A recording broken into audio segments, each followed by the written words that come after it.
It's John. No, I didn't say that.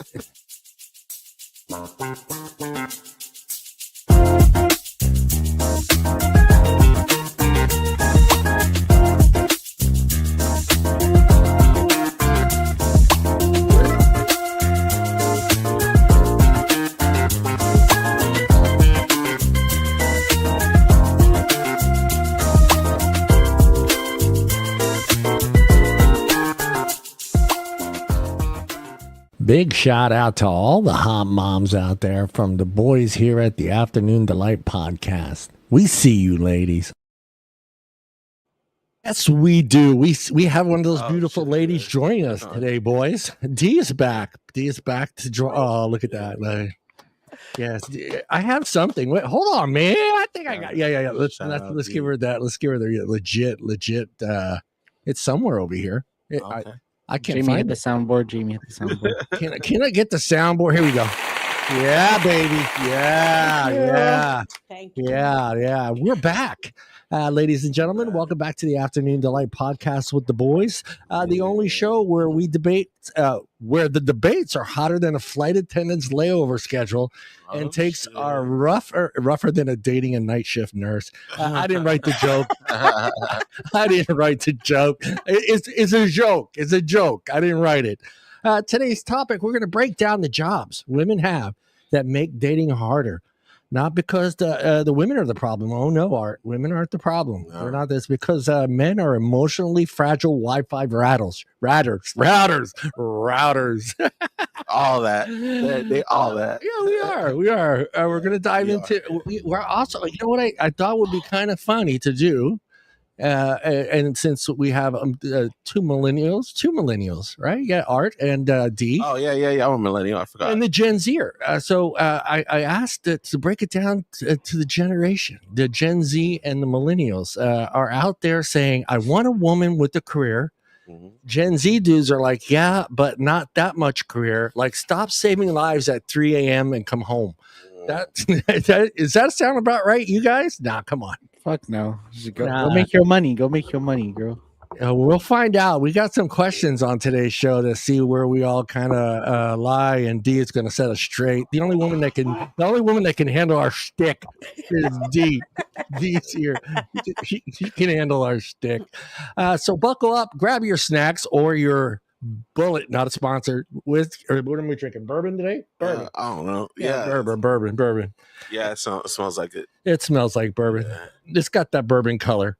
We're gonna do a whiskey show one of these days. I think it'd be. Bourbon, I think I want to do an alcohol show, and I don't mean like we get fucking completely plastered doing it. I know we're just talking. That's what it sounds like. That's what it sounds like. No one gets plastered around here. Well, what do you think? This is apple juice. This is all apple juice. Apple juice. It's apple juice. I was thinking we break it down. Break down the alcohol. I already had too much. I promise you, this is apple juice. John is cut off. John's cut off 5 minutes in. 5 minutes. It's 3 minutes and 26 seconds in, and John's already had enough. Yeah. Uncle Bobby Boogie is getting a 2-finger exam today. Sorry. By Daddy Bobby Boogie. My daddy Bobby. Yeah, he is. He's having a little right now. That's what I know. I should have became a doctor. I'm jealous. We miss you, Bobby. I know you're listening. Yeah, buckle up, Bobby. Grab the end of that table. Ask for a drink after. Maybe tell him to dim the lights a little bit, Bob. Tell him to dim the lights. Set the mood. I think the doctor should set the mood. What do you think, Art? Yeah, me too. Yeah. I feel like at least turn down the lights. Turn down the lights. Maybe put on a little music. Bobby Boogie's playlist, the intimacy playlist that he has. Yeah, some Earth, Wind, and Fire. Get Bobby going. Hey, Bob. Just let him finish. Oh, so yeah. Shout out Bobby Boogie. Yeah, shout out to Mr. Bobby Boogie. But before we get into that, I found some weird news, and it kind of made me say to myself, finally someone has done some scientific studies on this, and it's proven my fact that all these years I have said this: women's farts smell worse than men's. And there's science to back it up. Oh my god. Yes, there is an article that talks all about this. They've done some scientific tests, and we've proven it. It is now it is set in paper at the Journal of Medicine that women's farts are worse than men's farts. Your thoughts? Because we hold them in because we're polite. That's part of it. That's part of it. That's part of it. That's kind of worse, actually. You're letting it ferment. Yeah, you let it build up.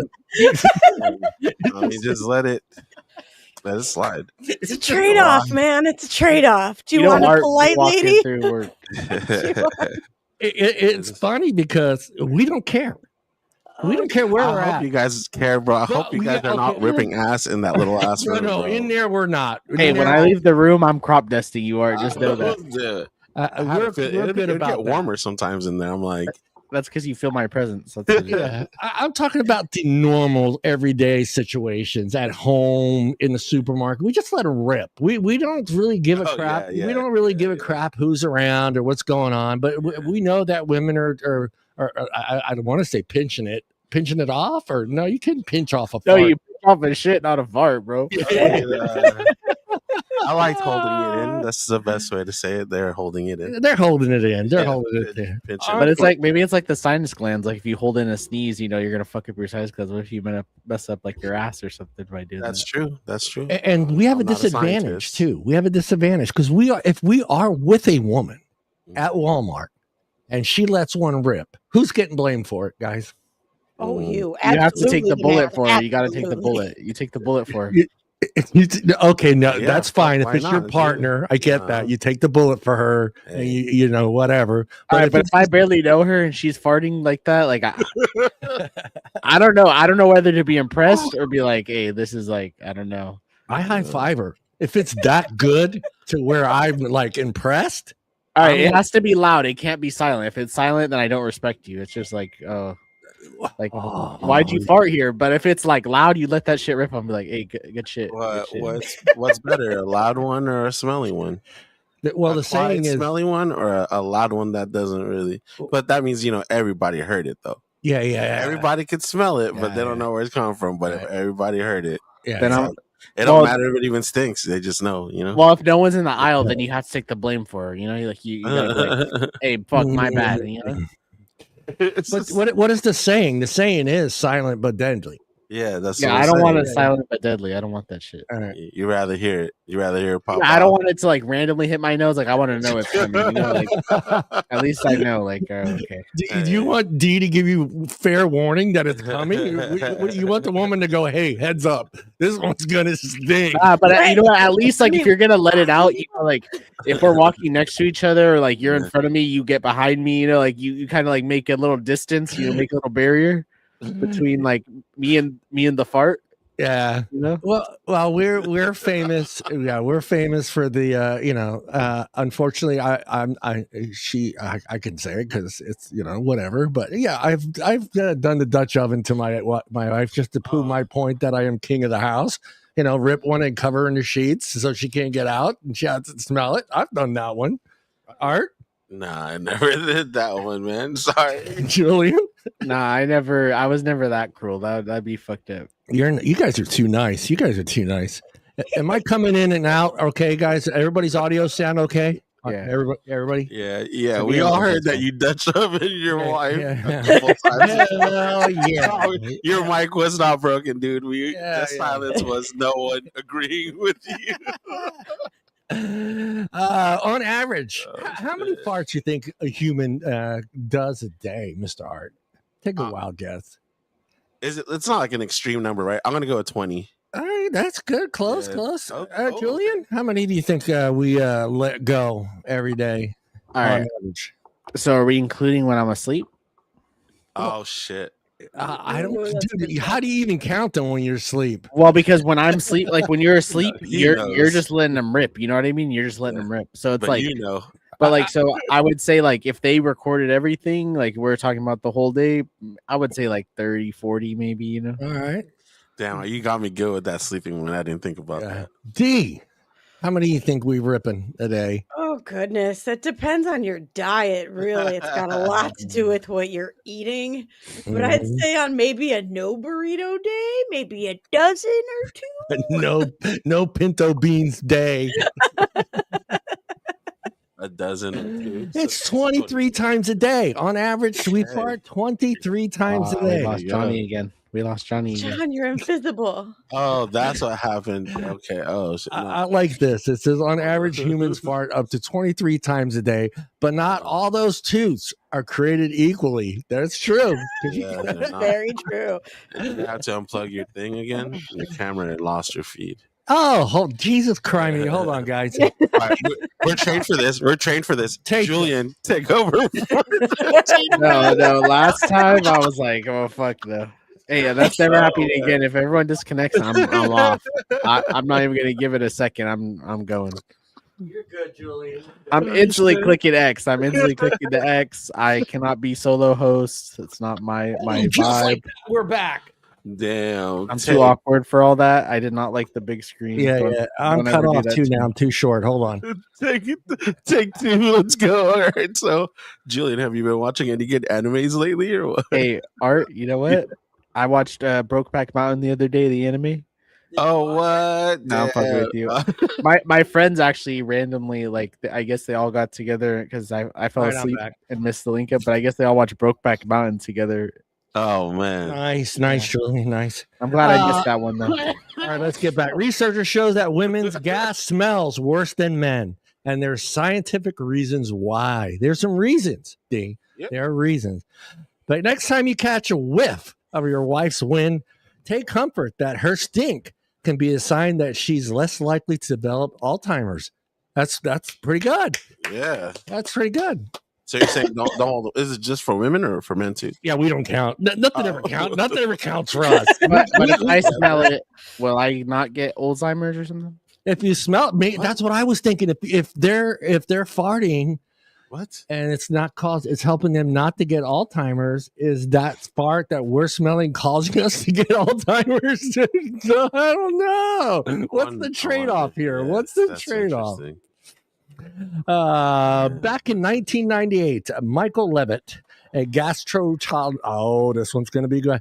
Gastroenterologist and a prolific researcher known as the King of Farts. How would you like that title as a doctor? The King of Farts. Like Ass Man. That's right up there with Ass Man. Damn. Set out to figure out which gases stink the worst. Got the funk. Which farts got the funk? He recruited 16 healthy adults with no history of issues, had each of them strap on a flashes collecting system. Wow. Which is essentially a retractable tube connected to a bag. I love walking around all day with that. What's that? What do you got? Well, you got some junk in your trunk. That's for sure junk in your trunk right there. Yo. After participants chowed down on some pinto beans and took a laxative. Why? All right. I get the pinto beans. Playing field is not level anymore. This doctor's just cruel. They're not farting. They're shitting, bro. Like, you give them a laxative, they're shitting. I'm like, why, dude? Why do that to these poor people? Dude? That doctor's a freak, dude. I don't know what he's doing with that research. I don't know either, dude. I get the pinto beans, maybe throw in some fried eggs or something. Something like that, boiled eggs. Yeah. Yeah. Let's just throw in a laxative. Yeah. That's cool. That's just cold shit right there, man. Some beans, a laxative, and a colostomy bag. Like, yeah. Next, Levitt and his colleagues, poor fucking bastards that working for this fucking doctor, he ran a gas. Dude, these words: chemographics, massive spectrotron analysis to break down exactly what's inside those bags. I don't want this fucking job. That's all I'm saying. I do not want this job. Well, you got to be the sniffer, John. There is a sniffer. There is a sniffer. I read this article already, and there is a person that's their job is to smell each one of these and figure out which one stunk the worst. What if that's how they get off? They're like, It could be. There's fetishes for everything that's out there. Sick people. Hey, you know what? If they didn't have a fetish, they do now. You know what I mean? Like, that's what I'm saying. Good point. Good point. There was a science experiment within the science experiment. Yeah, we could cause weird fetishes. Good point. Art gets back. Thank you. Yeah. They also put samples to a sniff test. See? Oh man! Two judges brought in to rate each fart on a scale from 0 to 8, with 8 being very offensive. I'm right there. I got to be 7, 8 some days. There's some days where some days I need. Even you're offended. Even you're offended. Yeah. I have to leave the room, dude. I'm like, okay, that was a good one. I need to leave the room, dude. Those days. They were unaware that they were smelling human feces stuff, so they had no idea what they were smelling. So that's even more fucked up, dude. Yeah, hey, what are you doing? What are you doing Saturday? You want to come in blind test? We're gonna just smell this right here. We'll pay you $150. Yeah. Oh shit, 150. Oh, I'm doing it for 150. Is it for the just an hour though? An hour. Just to sniff some ass, like I guess. But I mean, like, the researchers like you want to do it. It's like that's not willingly, you know. Yeah. Oh wait, they're in cups.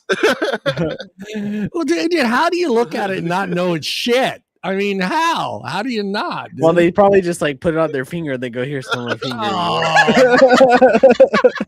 You got that one out there that licks it like he thinks it's chocolate and shit. This is good. Ooh, there's a peanut in there.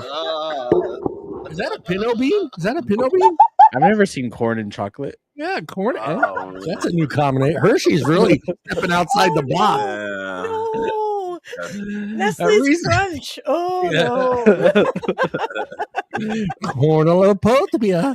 The researchers found that the main gases responsible for odors of human farts are sulfur-contained compounds, mostly a notable hydrogen sulfide.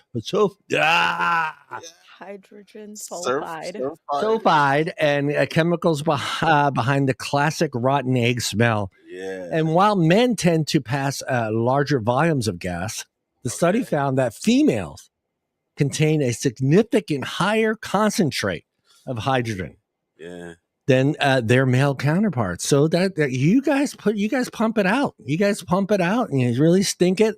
The judges agreed, rated women's farts as having greater odor intensity than males. Quality over quantity, baby. Shout out to women empowerment. Yeah.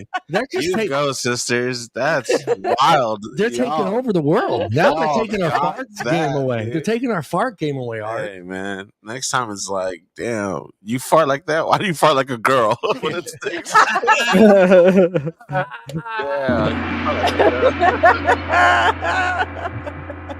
That's gonna be the new one. You fart like a girl. Like a girl. I'm putting that on a T-shirt. That's awesome.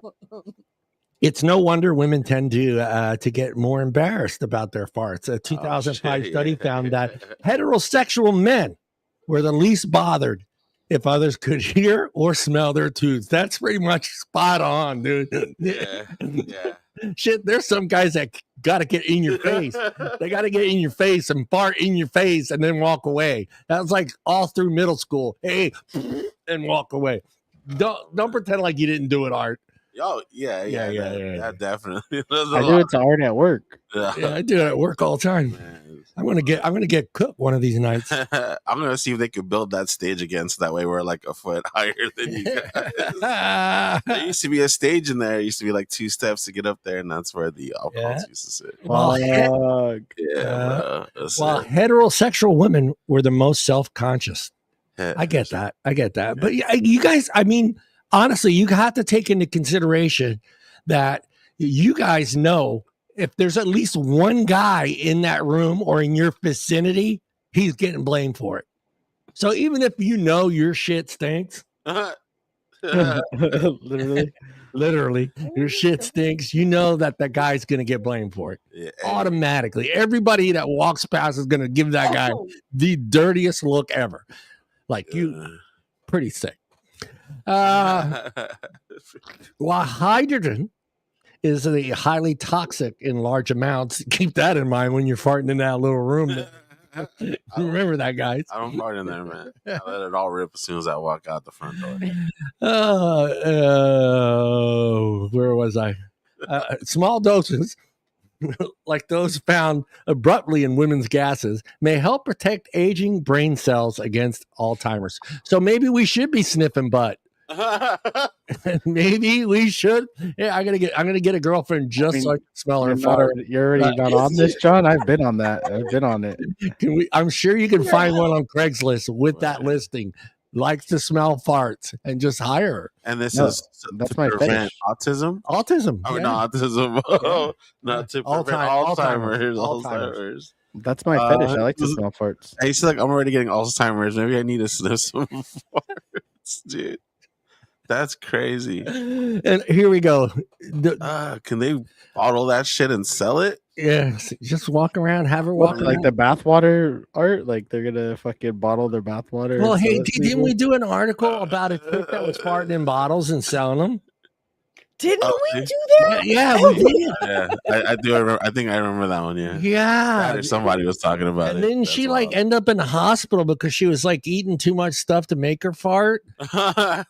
I feel like I remember that one. She ended up in the emergency room because she was just eating too much stuff that was causing her digestive system to really go a wacko. Yeah. But who really thought she was really doing it?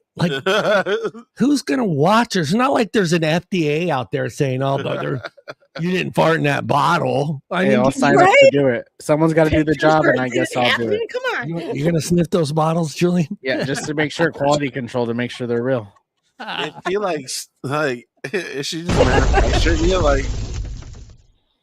Do you think there's just jars of this like in the pantry, or is she fresh? I know she was farting and jarring them and sending them out, sending them fresh. She was making thousands, right? D thousands. Hey, this is 2023 fart, all right? Oh, fart. Yeah, she was making big bucks on those farts, dude. This is all like November. Yeah. Hey, here you go, honey. I got your Christmas gift. Oh, that one's, this one's called Thanksgiving dinner. Yeah. This is a 2 a.m. Taco Bell bottle.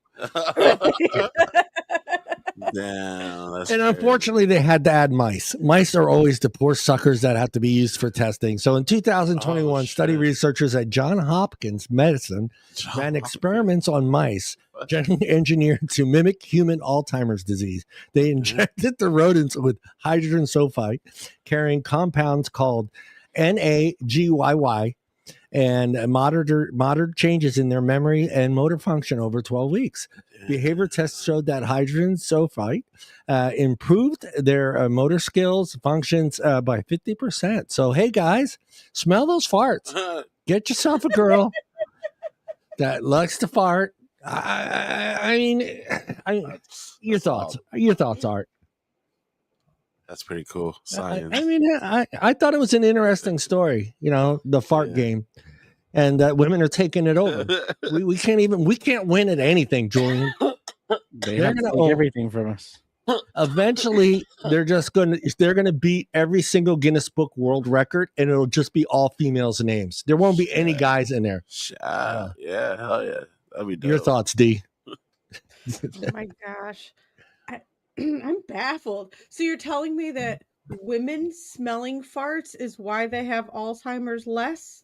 Yeah, I guess. No, because they fart and their fart stinks most because it has more hydrogen in it, is because they have less chances of Alzheimer's. I don't think it helps us for smelling it. I don't think it helps us one fucking bit. Is it because we're smelling it though, or is it because we're holding it in and absorbing that a little bit? No, you guys are letting loose, it says. You're letting it loose. I don't let loose. I'm very strategic about my loose letting. Very strategic about the letting of the looseness. I don't know who they're testing here. That's incredible. Yeah. Well, good quantity for you, over quality. Yeah. That's it. Yeah. That's good. I got to find me one of these ladies, and I don't know, maybe just have her walk around the house. You can always buy these jars. I heard. You can buy. Yeah, I think she's out of business. She wrecked her rectal. Damn. I think something like that. Damn, she killed him. Yeah, I think she wrecked it. She wrecked the rectum. Damn. Yeah. I don't know. Maybe she was actually sticking those bottles up in there. I don't know, dude, and farting inside the bottle. I don't know how else you can smell. How do you? How else? Yeah, that's what I'm saying. How else did she do it? You know, it's just a sick thought. I got to get that fucking image of her sitting at the edge of the bed, farting. Not me. Her sitting. But how much to get it straight from the source? You know. Just have her come over and. Have her come over and sit on your face. What do you? I suck it out. He's eating ass on a whole new level. All right, health and science. Yeah, do it for science. Tell her it's for science. Hey, you work Alzheimer's. Well, let's get into the main topic about women that work way too hard and the guys that can't stand it. Yeah. So we're going to start off with some hot topic questions. Yeah. Art, I know you're a married man, but remember what our lawyer said? Just say, if I wasn't married, and then answer the question. This way, it frees you from her killing you tonight at home. Copy. Copy. Which job scares men more? A night shift nurse or a lawyer who can out-argue you in your sleep? What's scarier? Yeah, which one's scarier to you? A night shift nurse or a lawyer that can out-argue you in your sleep? Oh, man. I would say for me, the lawyer would be scary. The lawyer. Yeah. I would be scared of shit. How about you, Julian? The lawyer or the night shift nurse? The nurse. You hear too many stories. We have actually done podcasts before where the nurse, they cheat too much, you know? Oh, is that what happens? Nurses cheat a lot. I gotta go with Art on the lawyer part. I feel like I couldn't lie to her. Like she'd be like a human walking lie detector test. You know what I mean? Oh yeah. Like she's already 3 questions. Women are normally 4 or 5 questions ahead of us. Period. Right, D? Yeah. So now you throw in a professional that does it for a living, and you're trying to just come up with an excuse why you came stumbling in at 2:30 in the morning, and she's standing there. Yeah, I'm gonna go with nurse, and I'm going with the lawyer. D, I'm gonna flip it.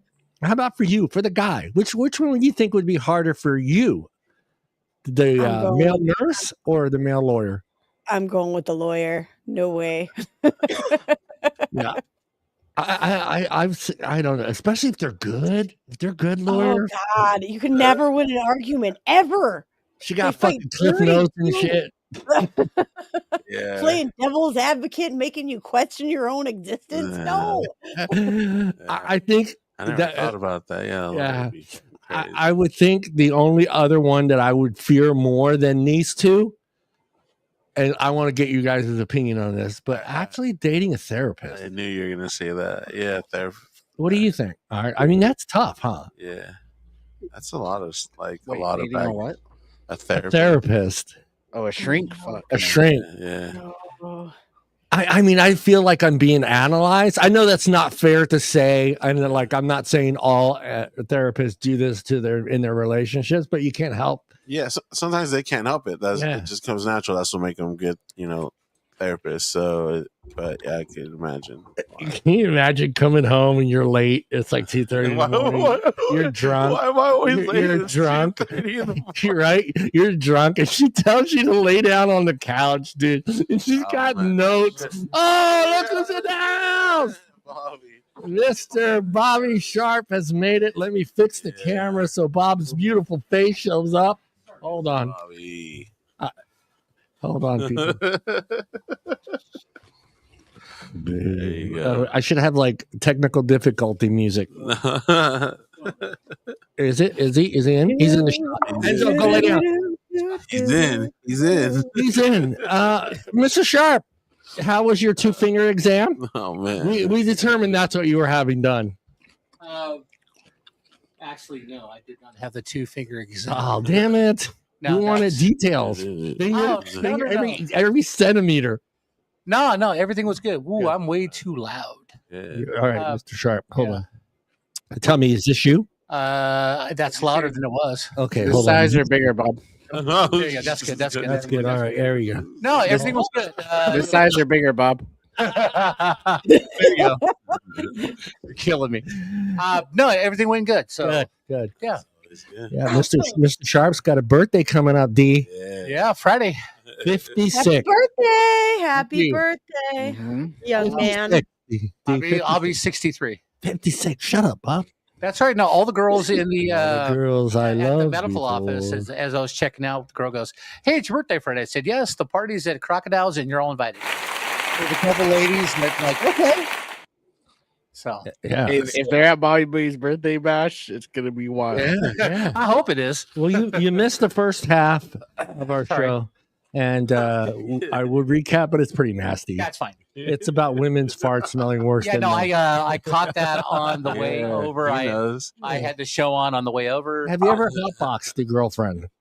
No, I have not. God, am I the only one that's hotboxed?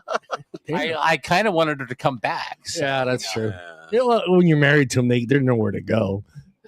It's never been married. I don't know. Mr. Sharp, let me throw you out the first question. Which is scarier for men? Dating a night shift nurse or a lawyer who can out-argue you in your sleep? Lawyer. Lawyer. Lawyer. And would you put therapist above lawyer? No. Actually, I've worn out a couple therapists. They're trying to. Wait, that's two meetings. They were trying to figure me out after they were done trying to figure me out. They're like, I just give up. I said, that's what most of them do. But did they throw out like one of those vests that strap you into? Is that? Or, No. All right, just making sure. A couple dinners, a couple night afters in the morning. They're trying to figure me out, and once they get inside my brain, they just run like crazy. Bob, Mr. Sharp, say hello to Mrs. D. Hey, D, what's going on? D is here. Hey! She's officially the only woman that can handle our shtick. She's it. She's our shtick meter. The brave lady. She is a brave lady. Question number 2. Be honest here, boys and ladies. Have you ever avoided dating a woman because her job sounded too successful? Fuck no. Fuck no. Look at D. Hoochie's in it for the hoochie. Of course not. Everything's open, right, Julian? Everything's available. Doesn't matter where you work. Yeah. It's open. You just have to have a job, like be working towards something. I don't know. Yeah. We're not going to discriminate. We don't care. Right. No, actually, no. No. There's never been really a job that has scared me. Yeah. I mean, good for her and good for you in the relationship, especially if you're married. If you have a successful wife, that's doing well. Yeah, shout out Mrs. Prime. Husband. Mrs. Prime. We love you, Mrs. Prime. Exactly. D, how about you, D? Let's flip it to the man's side. Have you ever not dated a guy because he was too successful? I know those odds are real slim to none, but that's the dumbest thing I think I've ever heard. No. Clarify, there are successful men in Wisconsin. Sure. Let's see. Jordan Love. Josh Jacobs. He's naming all the backers. The ones that you know of, I would never date, but not because they're successful. You gotta stand outside the stadium, D. You gotta stand outside, wear that Jordan Love jersey. All the guys on the Bucks, all the guys on the Brewers. Come on now. Mm-hmm. All the guys who own all the dairies. Mm. Hey, they say some of the best cheese comes from Wisconsin. Sure does. Number 3, which is harder, her schedule or her work husband that she swears is just a coworker? Oh, that's a hard one too. Oh yeah, I haven't heard a story. That would be the work husband. I can adapt to the schedule. The work husband pisses me off. Yeah. Julian, Jen's here. Like imagine your man's at work and Julian's over here telling him like he's the most beautiful man that he's ever seen. That's with me with art. That's me with art. I knew that. Doesn't Cook do that to Art every day? That's gonna happen on their It schedule. just happens. Bro, I'm a good-looking guy. Everyone hits on me. Yeah, sorry. Yeah. You make it hard for. Hey, so, like you talk about making them hard. That's so. Just so if there's a good-looking teacher at Miss School, bring him up. What are you doing, Art? Man, I would be jealous. There you go. I'm for real. Yeah. Okay. All right. Here's the thing, though. Yeah. We all have had a relationship that someone at their work was, always coming up in conversation. Yes. It's unavoidable, especially if that person at work is is not a coworker, but a supervisor, a manager, someone that sees her, let's say 6-7 hours out of her 8-hour day. Of course, she's going to have sort of, the phrase is perfect, a work husband. She basically has another husband that she sees 6 to 7 hours a day. So for me, I mean, it's like, I know we get this saying gets said to us, and I'm sure every one of us, hey, leave the shit at work. Yeah. Leave the shit at work. Yeah, Once you walk through that door, I don't want to hear it. Yeah. And my Uncle Pino, bless his heart, I love the guy. Big Bob. He would tell my aunt, I love you too, Aunt Carol. But my aunt loved to come Thanksgiving dinner. My aunt always worked at the ER. Okay. So she would come in and start telling us the stories of the ER on Thanksgiving. I was like, hey. Damn. We don't need to hear about that shit. We don't want to hear where the turkey neck went. Yeah. Oh, shit. So my best friend, I've known her 41 years now. Yeah. I was like the side boyfriend who never got any, okay? Her husband, they've been married over 30 years now. He hated me the first year they were dating because every time they'd get into a fight, she'd come to my house. Yeah. Right. And it was always, Bob's a good friend, la, la, la, la. He hated me for the first year. Yeah. Oh, he wanted to kick my ass, and there was nothing going on. I want to kick your ass, Bob. Yeah, a lot of people stand in line. Come on. D. Let's flip her. What? The work wife. Oh, yeah, how do you feel about? I don't know. I don't really have an opinion on that. You have to be secure in your relationship. I've been accused of being a work wife, but I was just as surprised to find out that information. All right, this is a funny story. Last job that I had, I'm still friends with this person. My son is friends with his son. They went to high school together. Ethan, his dad, Jerry Casa, and I used to work together. I was invited to his wedding. Jerry's mother comes outside where we're all smoking cigarettes because I was still a smoker at the time. Comes outside, introduces herself. I'm with my significant other, standing outside smoking. Oh, I hear you're Jerry's work wife.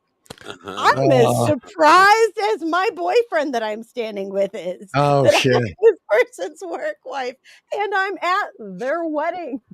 Oh, shit. I'm kind of curious, though. Did your boyfriend bring it up later on in conversation about you being? Yes, he Googled statistics as to how the statistics that I'm going to leave him for this person. I'm like, dude, we were at his wedding when we found this out. Oh, that's true. You're it's like, you're just going to divorce her tomorrow and marry me at work. Yeah, we're all colleagues.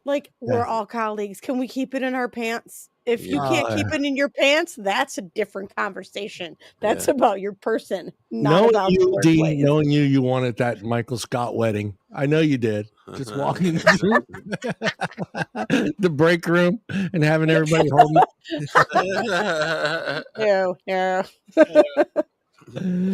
Ridiculous. Would you date, Mr. Sharp? We'll start with you. Would you date someone who travels for work 15 days a month? Or would you assume she's cheating every time she posts from an airport bar? No, I would definitely date someone who travels 15 days a month because for 15 years, I was on the road. Yeah, me too. Yeah. 5 days a week. Bob. Spot on. I was living in hotels. I was on the road. I know exactly what's going on. Sometimes you are just too tired to leave the hotel room. You call for pizza delivery. I'm with Bob, and I know that what he's talking about when we did it is a lot different than today with, a FaceTime and, everyone had cell phone and being able to communicate. Back in the day, I had to find a payphone. Payphone, call collective, you know, and I was at a truck stop, you know, and like, hey, call in, hey, check in on the kids for 15, 20 minutes, say hello to each one of them, hang up, and try to get some damn sleep in my sleeper. Yep. But I know what that feeling is. Today, I think it could be a little bit easier. Like, I think I could deal with someone traveling 15 days a month. But if she's posting from the airport bar every day, you're cool with that? Yeah, I don't have a problem with it. All right. Look, as long as every day, fuck. I'll move the mic closer to you. Okay. Yeah. So that's a lot of drinking, I feel like. Yeah, but the whole thing is if it's consistent, right? I mean, if it's everything is every week, it's the same thing. I have no problem with people posting from a bar in an airport. I've done it myself. Yeah. Nothing wrong with like grabbing a drink before your flight. You know what I mean? Calm your nerves. I don't care. But if you wouldn't be there every day, right? Like you're saying, because like a 15-day bender is crazy. No. I mean, but look, she's gonna fly out. She'll probably give if she's flying out of town. A drink. Yeah, she's seeing clients and stuff. So I'm sure she's gonna go out to dinner with a client. She's in a hotel. I get all that because, like I said, I've been on the road I was on the road for 15 years. Bob's posting from Hooters. Into Hooters. I meet the boys. He got his arms around 3 girls. The client wanted chicken tenders. Bob just said, I love you, honey. See you in a week. No. I lost 2 good relationships because they said, can't you work from home? Yeah.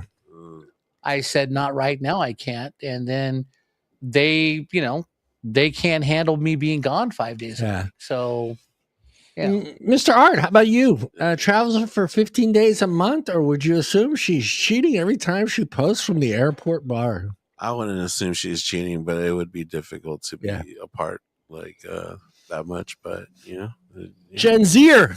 Yeah. I mean, honestly, travel, make your money. I don't care. Do your thing. But I mean, like, obviously, like now you can talk to them, so it's like it's not. Yeah, it's much easier today. I'll give you that. Yeah, I mean, here, let me throw it. I mean, are you cool? She's FaceTiming you from the fucking bar. Okay, but how many days is she going to? If she's going to the bar every day, then like that's a different conversation. As soon as that plane lands, she's at the bar. She's like, not just at some bar. She's at the bar at the airport. I don't got a problem. So but it's like every day. So what? She's on a plane like every day for 15 days straight. Like no. She's probably every time she flies out, she's probably at the bar. She's probably in town for 3 or 4 days. Okay, well, if she's only posting like the one time that she's at the airport bar, it doesn't matter. But I was just saying, like it's like I would like have to have a conversation with my partner if she was drinking 15 days straight. Like that's just she's an alcoholic. You're an alcoholic at that point. Like you're not okay. No, she's just having a wine after a long flight. Or some Chardonnay. She's just having a glass of okay, so like once for the 15 days or whatever. Yeah, I don't give a fuck what she does. Yeah, that's Chardonnay, and she took a picture of her Chardonnay and her chicken fingers or her mozzarella sticks or something. Yeah, I just think that when a person like it has their social media, like that's they can do whatever they want on it. That's their shit to post or do whatever they want. You can do whatever you want. Same thing with like the phone, like you pay the phone bill, fuck whatever you want on your phone, cool. Like, you know what I mean? Like, her stories are like first at the bar, then she's doing cocaine in the bathroom. There's a 3 lines, then like another drink, 20 there rolled up, and then she's like dancing, and then she's getting kicked out of the place like for 15 days. D, let's flip it. Your man. He's traveling 15 days a month. Or would you assume he's cheating every time he posts from the airport bar? No. I get it. Like a certain industries like sales, especially in sales when you have to travel for sales. If you fly a lot, there's a ritual. Before I get on the plane, I have a insert drink of preference here before I board. Sure. Yeah. I drink before flights too. Exactly. Or I have a drink while I'm waiting for the cab. Fine. Like if that's your ritual, do your do your I'm thing. The same way. Yeah. I have to have at least one alcoholic beverage and an espresso. Right. I'm on the plane. Yep. I'm like, that's just like my thing. D. All right, D. Remember, we're flipping it with you. What job would you have that would make men run away from dating you? What job would I have that would make men run away from dating me? Yeah. Ooh, that's a good question. I've never thought about that one before. I don't know, probably like flight attendant, because being away from men are usually a little, why aren't you home? I want you with me. What are you doing? Miss you, baby. Men are like, what are you doing right now? What are you doing? Oh, yeah. Taking care of 230 people. People, exactly. Cleaning up after 200 and something assholes. Can I come home and do your laundry now? Thanks. Awesome. Yeah, some guy that doesn't speak English is trying to ask for headphones. Yeah, right. Yeah, but he forgot the word phone, right? Yeah, he forgot to pay for them, so I'm trying to explain to him that they cost $15. Yeah. He keeps Unless saying, you're in first class. Yeah, iPod don't work. Yeah. Mr. Art, what job would you have that would make women run away? Which job do you think that you would have? This is kind of funny because we talked about jobs that kind of scare people off last week. Yeah. Oh, from working them. I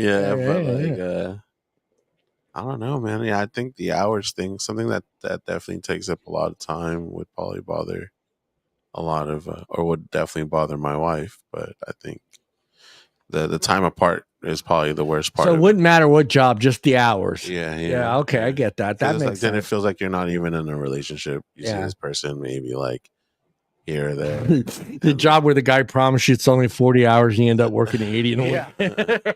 Yeah. Been there, done that. Mr. Sharp, how about you, man? Either long haul truck driver, because you're never home. You're never home. A lot of hookers, a lot lizards. Sorry, a lot lizards. Yeah. Or do shit for cheeseburgers. Military, when you're like on tour for like a year, you're not home for a year, and you hope that your wife and or girlfriend isn't cheating on you. Yeah. But I just want to get back to what Dee said about the airline stewardesses. There's a stewardess. She's married, but they have an open marriage. But she's on Instagram a lot, and she tells stories about because the pilots and the stewardesses share a hotel when they do layovers. Yeah. And some of the things that she says and like how often she's getting railed. I'm like, no way. I'm not dating an airline stewardess. Yeah. Whoa.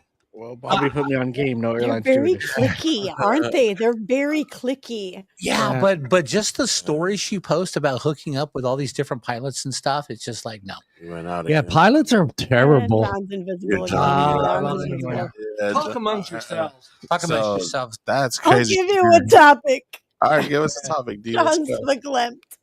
What? Nobody remembers Michael Myers, the verklempt SNL sketch. Bob The Clemps. Yeah. I'm verklempt. I'll give you a topic. Discuss amongst yourselves. Yeah, just talks amongst yourselves. I'm verklempt. The Clemp talks amongst yourself. That's not bad. There it is, I'll give you a topic. How the chick is neither a chick nor a pea. Discuss. Yeah. So, Julian, what job do you think you would have that would turn women off? I'm taking over hosting roles. Maybe like a surgeon because you work like 12-hour days or whatever, stuff like that. Yeah. I think it would have to be something that works long hours because they like women do want to see you like even if they don't be working like it's one of those things, you know. Yeah. Well, firemen, I hear some of those guys are 24 on, 24 off. Oh, I saw that too. I saw that too. Yeah. Last time we lost power. Turn the heater off. Yeah. Last time we lost shut that heater off in the living room. I saw that power surge right there. We can't do that to Julian and Dee. Yeah. They'd be like, I'm gonna go with I think I'd have. I think I wouldn't want to put this on any woman that I was dating, but being a police officer. Yeah. I don't think I because it's just like every day you don't know if that's the last time you're going to walk through that door. Yeah. I mean, just shit happens. Just a normal routine traffic stop can turn into the end of your life. So yeah, but also too, every day you go to work. If you're having a bad day, like you had to like throw some guys in jail and stuff, you got to remember you got to leave that stuff at work. Yeah, you can't bring that home. Yeah, D, you look like you were going to respond to that.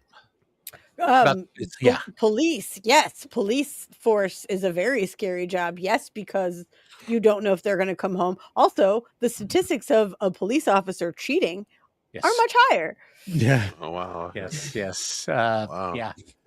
I think even domestic. The domestic. They're pretty much their numbers are pretty high for domestic violence at home. So actually, I kind of know somebody who's getting divorced, and so I wouldn't put that. I wouldn't put that on any woman. Yeah. You know, it'd be crazy though to like be married to a magician. That'd be a crazy ass. Wouldn't it? Now you see me? No, you don't. Yeah. Sorry, Gar. You get that. You get that. That was good, Art. Watch how I make my penis seriously grow. Oh, wait, now I'm gonna make it disappear. Exactly. You think I'm only gonna pull a rabbit out of my hat? Come on. Hey, if I was a woman and a musician made a quarter come out of my vagina, that motherfucker is leaving the room, dude. Or a dove, right? Hey, what you got down here? Also, the dove flies out.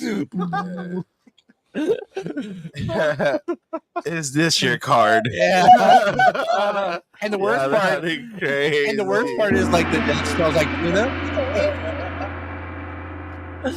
Is this your card? It's too hard out of your vagina. Is this your card? Whoa! Wait! Wrong hole. You go for the butt. Hey, taste the spades.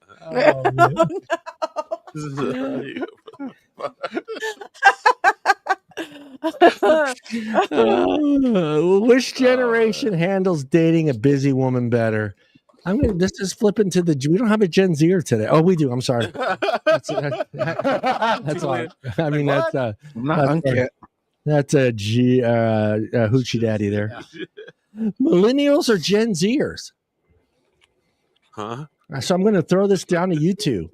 Down there at the bottom, D and hoochie daddy. Which generation you think handles dating a busy woman or man better, millennials or Gen Zs? Oh God! So it's going to be your personal experience that you've dealt with. So I don't date millennials. That's a terrible idea. D likes a much older man. Or a much younger man. No. I only date Gen X. Thank you. Yeah, Gen X. What do you think, Julian? Which one handles it better? Yeah. Which one do you think handles dating a busy woman better? Do you think you guys do, or that millennials handle that situation better? I think millennials. Yeah, I would have to think so too. I think a little bit more experience in relationships than a Gen Zer. You figure the average Gen Zer is about 25? Yeah. Where the millennial's almost in his 40s, so he's experienced a little more. He can handle certain situations differently. They're latchkey kids. They're like used to being alone, yeah. I was a latchkey kid. Yeah. All right, Julian. Different thing. If she makes way more money than you, are you cool with it, or are you suddenly working on yourself for 18 months? I mean, I don't care. Like, I think that's cool that she would be. I don't think it matters, bro. Yeah. It doesn't matter. All right. Bob, do you believe him? I believe him. You believe him? Yeah. Like if I could be a stay-at-home husband, like that's my dream job. That's my dream job right there. That's my dream. Yeah. Like the fuck? My baddie wife goes to work, makes all the money, and I stay home and make her lunch or something. Like, cool. Yeah. Dude, fucking Julian be the lazy dad who just can get. No. The house would be clean. Yeah, he'd be like in carpool picking up kids. Oh wait, he does do his own lunches, so he'd probably be a good lunch maker for the show. Yeah. Whatever she wants, man. Just if I was your kid, dude, I would be so pissed if every day I ordered my lunch and there was fucking broccoli in there, dude. Broccoli, steak and broccoli. My kids will eat broccoli. My kids will eat broccoli. Kids. Just saying. I love broccoli. Mr. Sharp, how about you? She makes way more money than you. Are you cool with it? Or I would be cool with it as long as she doesn't keep bringing it up. But I would also work on myself to see and improve myself so I could like match her salary. You know, I mean, I don't mind her making. I mean, I've dated a couple women who've made a lot more money than me. But as long as you're not going to remind me, it's cool. Yeah, I don't like that part. Yeah, I don't like that. How about you, Mr. Art? Remember to say if I weren't married. I'm good with it, bro. Make your money, bro. Because make your money. I do feel bad for, you know, I guess like people who are in love with people who don't want to do anything with their life. At least if you're in love with someone who's ambiguous or ambitious. Yeah, thank you. Like, and like can hustle like that. Like, hey, shout out to them, dude. That's awesome. Yeah, so, I'm with you. I know that this was kind of a thing. I don't know. I don't think it kind of left my generation. I think it's more. I don't know your generation. Would you say that guys are more like, hey, I need to make more? Yes. Yeah. But see, I've changed. I think even Gen X too. I'm going to take that back. I think even Gen X changed with the times, though. Yeah. You adapt it. No, women are doing awesome things in life now. So you know, but then again, women who have great careers get lonely too. Yeah, that's true. Yeah. That's true. I would be like my wife's like personal assistant. If she right? Hell yeah, that's you and you enjoy. Who yeah, hey, dude, that's pimp shit. Right? Hey, John, we got like 2 comments. All right, I'll click on it. Yeah, I'm just kind of curious what they're saying. But yeah, chicken and vegetables for the rest of their life. That's all I eat. Chicken and vegetables for the rest of their life. Yeah, me and Alyssa had to smell that goddamn broccoli all night long. Damn. That's how you get big and strong, man. And then he goes, "What do you think I'm eating today?" You only eat 2 things, dude: chicken and broccoli. Yeah, we know one of it's broccoli. Every now and then he throws in a different vegetable, but most of the time it's chicken and broccoli. So I'm gonna switch it up on you guys one of these days. For once, there's a benefit to living in Wisconsin. He did throw us a curve the other night, though, because I think Alyssa and I both assumed he was having pizza back there. It smelled like pizza. Was it broccoli pizza? What was it, though? It's just a seasoning or something. I just think it was just the seasonings. Yeah. Okay. Yeah, it smelled like pizza last night. I was like, hey, Julian, but you look good. But you look good, baby. Yeah, I'm trying to get leaner. That's why I have to every day. That's it. What is the worst job for a partner to have, Mr. Sharp? If you're clingy. Oh, over the road sales like I was doing. Yeah, because I'm never home. You can't cling to me if I'm not at the house. Yeah. And like I said, when I did it, there was no social media yet. Yeah. So there was no, I had a cell phone. It wasn't a smartphone. But you either had to call from, like you said, from a payphone, or you called from your hotel room when it was easy to cheat. It was easy to cheat. Dude, I was too busy on the road selling shit to cheat. Right, I had numbers to maintain. I had a budget that I needed to like live under. So more sales equals more money. All right, I didn't have time to cheat. Okay, Alyssa, you get that, Alyssa. I think he does do that. I think he does. Hey, you guys might be on to me. He does eat the stuffed crust pizza in the kitchen, and then comes in with the chicken and broccoli. It cancels it out if you eat a healthy one after, like a healthy only because I've had this job. Yeah. So, and this is early in my marriage. Actually, I don't think we were married yet. I think we were engaged. And I got to go a pool cleaning guy. Yeah, pool cleaning. Because I had Katrina follow me for 3 days straight. You're cleaning pools? Yeah, cleaning pools. Because she heard stories about pool guys and what they were doing while they were cleaning pools. Dude, my pool guy and his assistant were both 300 pounds. Not me. Dude, if I could have done that job with my shirt off, I would have. Put it that way. Hey, I just want to finish one thing about being on the road sales and no time to cheat. I loved her. I really didn't want to cheat. Why would I want to cheat? You were going to say you were upset that you didn't have enough time to cheat. No, I didn't want to cheat because I knew when I got home Friday, I knew what my weekend was going to look like. I didn't want to, you know what I mean? Yeah, I get you. I'm a one-woman man at a time. Yeah. Yeah, she followed me around for about 3 days straight, and she learned that I was doing what my job said, cleaning pools. That's awesome. There you go. Man. That's awesome.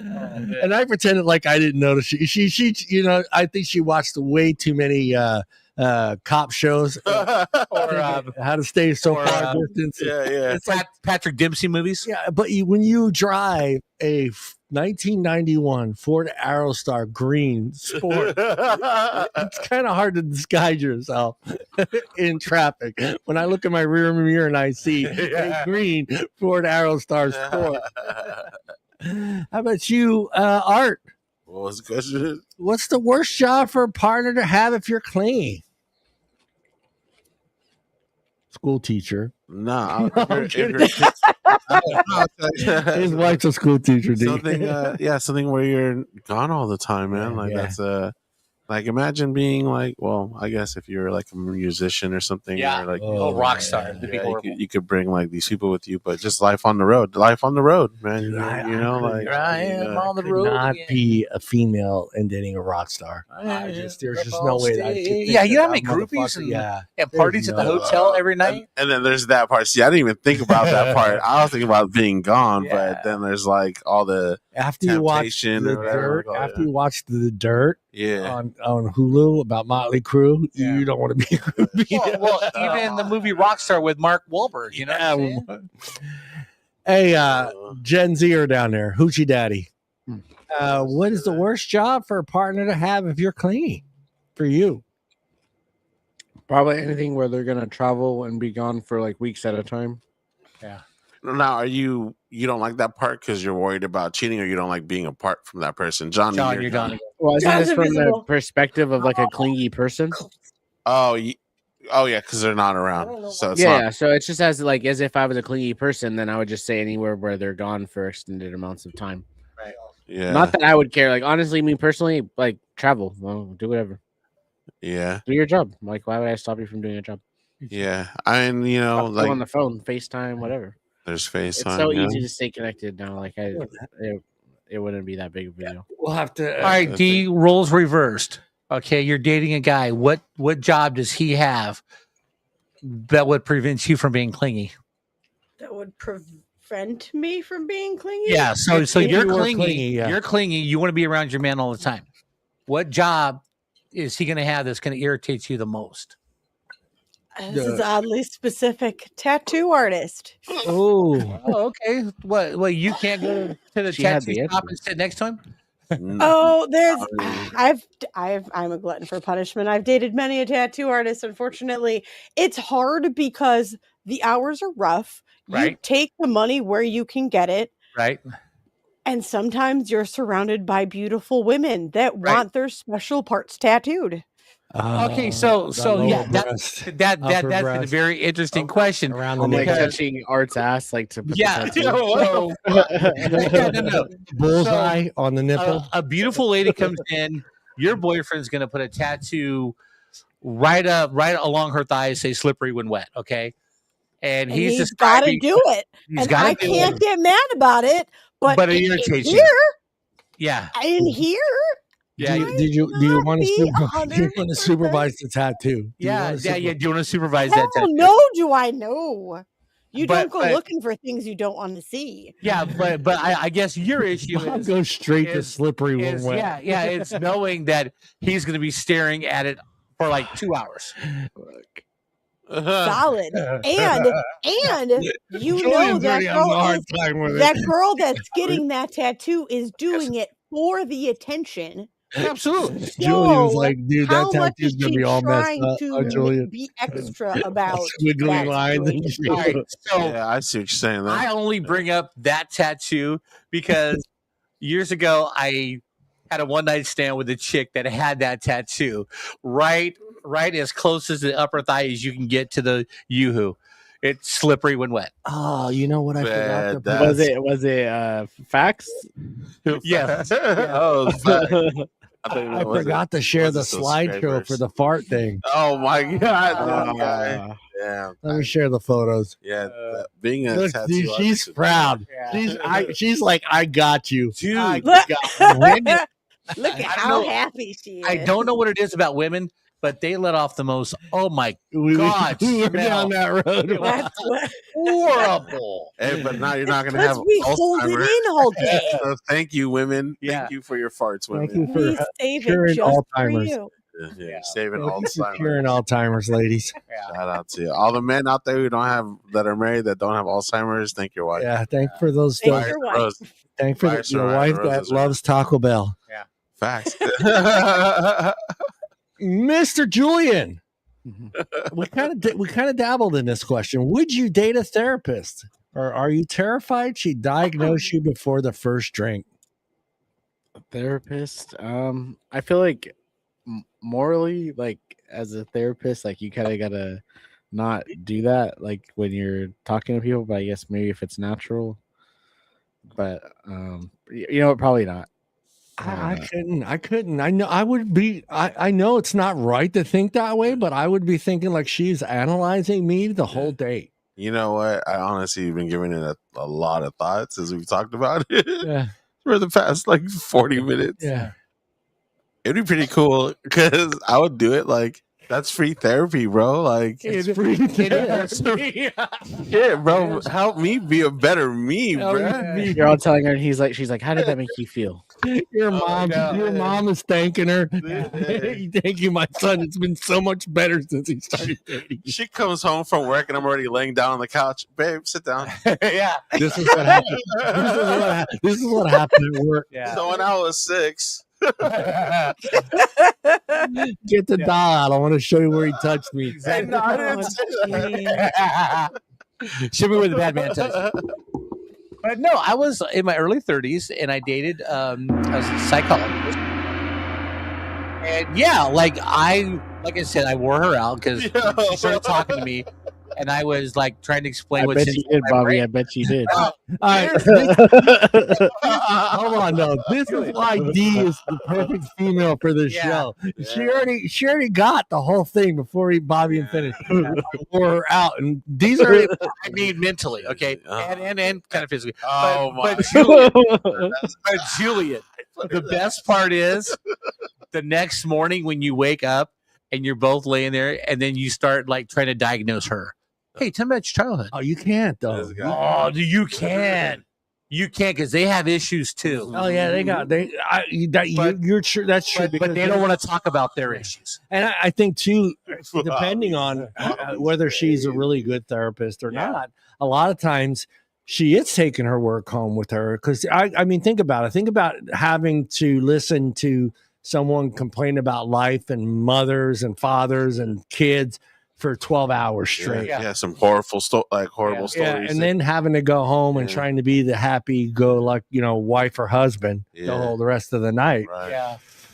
Ooh. Hey, where's the meatloaf? She's just like, motherfucker. No, actually, she was stab you and shit. She was a counselor in a junior high. Yeah, that's tough. She had a psychology degree. Yeah, that's tough. So she's got to deal with kids' problems every day, and then she's trying to deal with my problems because I'm just a big kid. Yeah. Mom's like, know? I only had 50 cents in my pocket, and I wanted those tacos. Hey, back in the day, tacos were 19 cents when I was like a kid. The fuck? DD. How about you, D? Reverso. What is going on? What now? Reverso. Would you date a therapist, or would you be afraid he'd be diagnosed? No, I would never date a therapist. Yeah, that's tough. I don't think a therapist would want to date me. That's a terrible idea. No. No. So for a psychology student or a psychology professor, you're like extra credit. Yeah, exactly. Honey, come home and let me cook you a giant meal. And the whole time I'm freaking talking about everything that's ever bothered me my entire life. He's writing a thesis on you. Yeah, for his master's, right? You are his master's project. You are his muse. With no name, real names will not be used here, but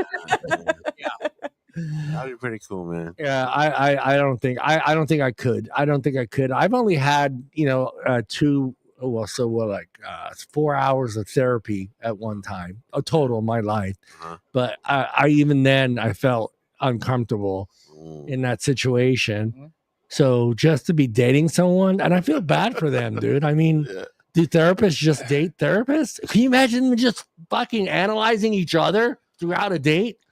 Shit. I mean, that's the thing about like lawyer and lawyer. I'm pretty sure that happens too, right? Like lawyers hook up. Yeah, but see, like I said, so I'm seeing this 8th grade counselor, right? When we were out in public, we never talked shop. Yeah. Okay, I was in sales. I'm on the road. She's a therapist. We never talk shop because they have a life too. Yeah, okay. Yeah. They like karaoke too. Okay. So, but then they're analyzing the song that you picked. No, I was straight up tell her. Why did Bob pick Easy Like Sunday Morning? I sang Let's Get It On because I want to rail you tonight when we get home. Okay? Hold on, where's that button? You don't have to worry. Damn, Hey, Mr. Sharp, what do we have over there? Do we have enough? Do we have enough Jack Daniels for a shot for all of us?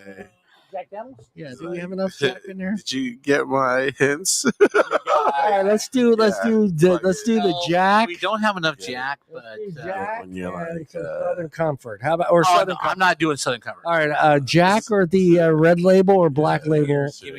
I need a glass. I got glasses right right there. here. They're right there. So we'll pour the Jack first. Analyze this.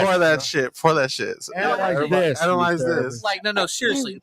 But to tell you, I mean, like, if you're going to date a therapist, just remember that don't talk shop all the time because they want to have just as much fun as you do. Or when she asks you a question, just do this. I'll tell you what, though, one of the funnest nights that I ever had. She might run. I met a kindergarten teacher at the Black Angus one night. I know. Okay, I couldn't do that, Bob. What? Kindergarten teachers are out. No. What? Dude, nah. We gotta go back and back. She was hot. She was hot, and they like male attention just like everybody else. Yeah, no, I couldn't. She'd be trying to get you to do sock puppets and shit. Nah. Wait, what the fuck? I think the sock puppet was called a condom. So I'm not sure. She'd be trying to do finger painting. She'd get mad at you because you're coloring over the lines. Dude, I couldn't do that. I couldn't do the baby talk if she baby talked me. No, she didn't baby talk. Oh yeah, see that's the other. To make a boo boo. Does Johnny want some broccoli on his? I would be like, yes, mama, yes, mama. But the whole thing is she's tired of talking to kids all day. She wants to talk to a man. But she doesn't. She does the kid talk with you. No. I'm sitting at the table and sometimes it slips out. You know, I'm not saying all the time. Yeah. Okay. Well, all right. So if we're gonna walk down, I do love teachers. No. So if we're gonna walk down that road, how many times does Mrs. Art treat you like a second grader? Oh, all the time. All the time. I act like one too, though. She's like, all can you put your shoes away? Jesus. Remember, right shoe, left shoe. Artemis, if you put your toys away correctly, Artemis, okay? Your dollies. Toys. I wish you would tune in. That's definitely the bunny ears for tying your shoes. You gotta put the bunny ears. Hey, John, clip that part so you can put on replay. I will. Mrs. Art can hear that. I will clip that. Sorry, Mrs. Art. Nah, she's definitely told me. Yeah. You need to put your toys away. Art, Art, have playtime, okay, Art? Art, put He-Man away. But we're not going to have playtime until you do your part. It's like, you can't have dinner until you clean up all your toys. Mrs. Art, we love you. Okay, I'm not saying all teachers. I mean, I had the biggest crush on my Spanish teacher in 7th grade. Oh, yeah. There was reasons for that. Yeah. Oh, for real? Hey, but Julian, if you were ever out in a club and you run into like a kindergarten teacher or a 1st grade teacher, work it. Right, it'll be well worth the effort. Work it. It sounds like a song. All right. Last question. Work. What is, Mr. Art? We'll start with you, Mr. Art. What is the number one job that you think men pretend they're cool with, but secretly are not? strippers. I was gonna say that. That's a good one. I was gonna say that. Nah, I guess some people are like cool with that, but I don't think they are. In 2025, I agree with you, but I think one passes that one. OnlyFans. Oh yeah, OnlyFans is a big no. Yeah, OnlyFans. Strippers number 2 though. I feel like I feel like strippers are because they're a little bit more personal. They're right. That there. is true. Yeah. OnlyFans. I've never allegedly. I heard that this place. I agree with you. I agree with you. It's like a video thing. Yeah. So. I agree with you, but there's a difference here because the stripper maybe sees what's that average 20 guys in the club, bro. That's more than that. I like how he's just like casual, like. Let's go. Even if there's 100 guys in that club. Right. Oh, where is she at? Like your little hometown strip club, or is she like, is she in the city? Is she in the city? All right, it depends where you live. Let's just say there's 200 guys in there. You can even go 400 guys in there. I don't care what number you use. She's spent hell of guys in there. Let's say it's a strip club or something. Your old lady's being seen by thousands. All right, so every guy knows every fucking mold on your girlfriend's body, dude. In 1998, I was living in Yuba City. Oh, let me put my finger on the button. No, you're good. In Marysville, there was a juice bar, which means they dance completely naked. Right. And they don't serve alcohol. No alcohol. So I had ran into her. That shot was good. At a mini mart right around the corner during the daytime. So we dated for 2 months. She even met my parents.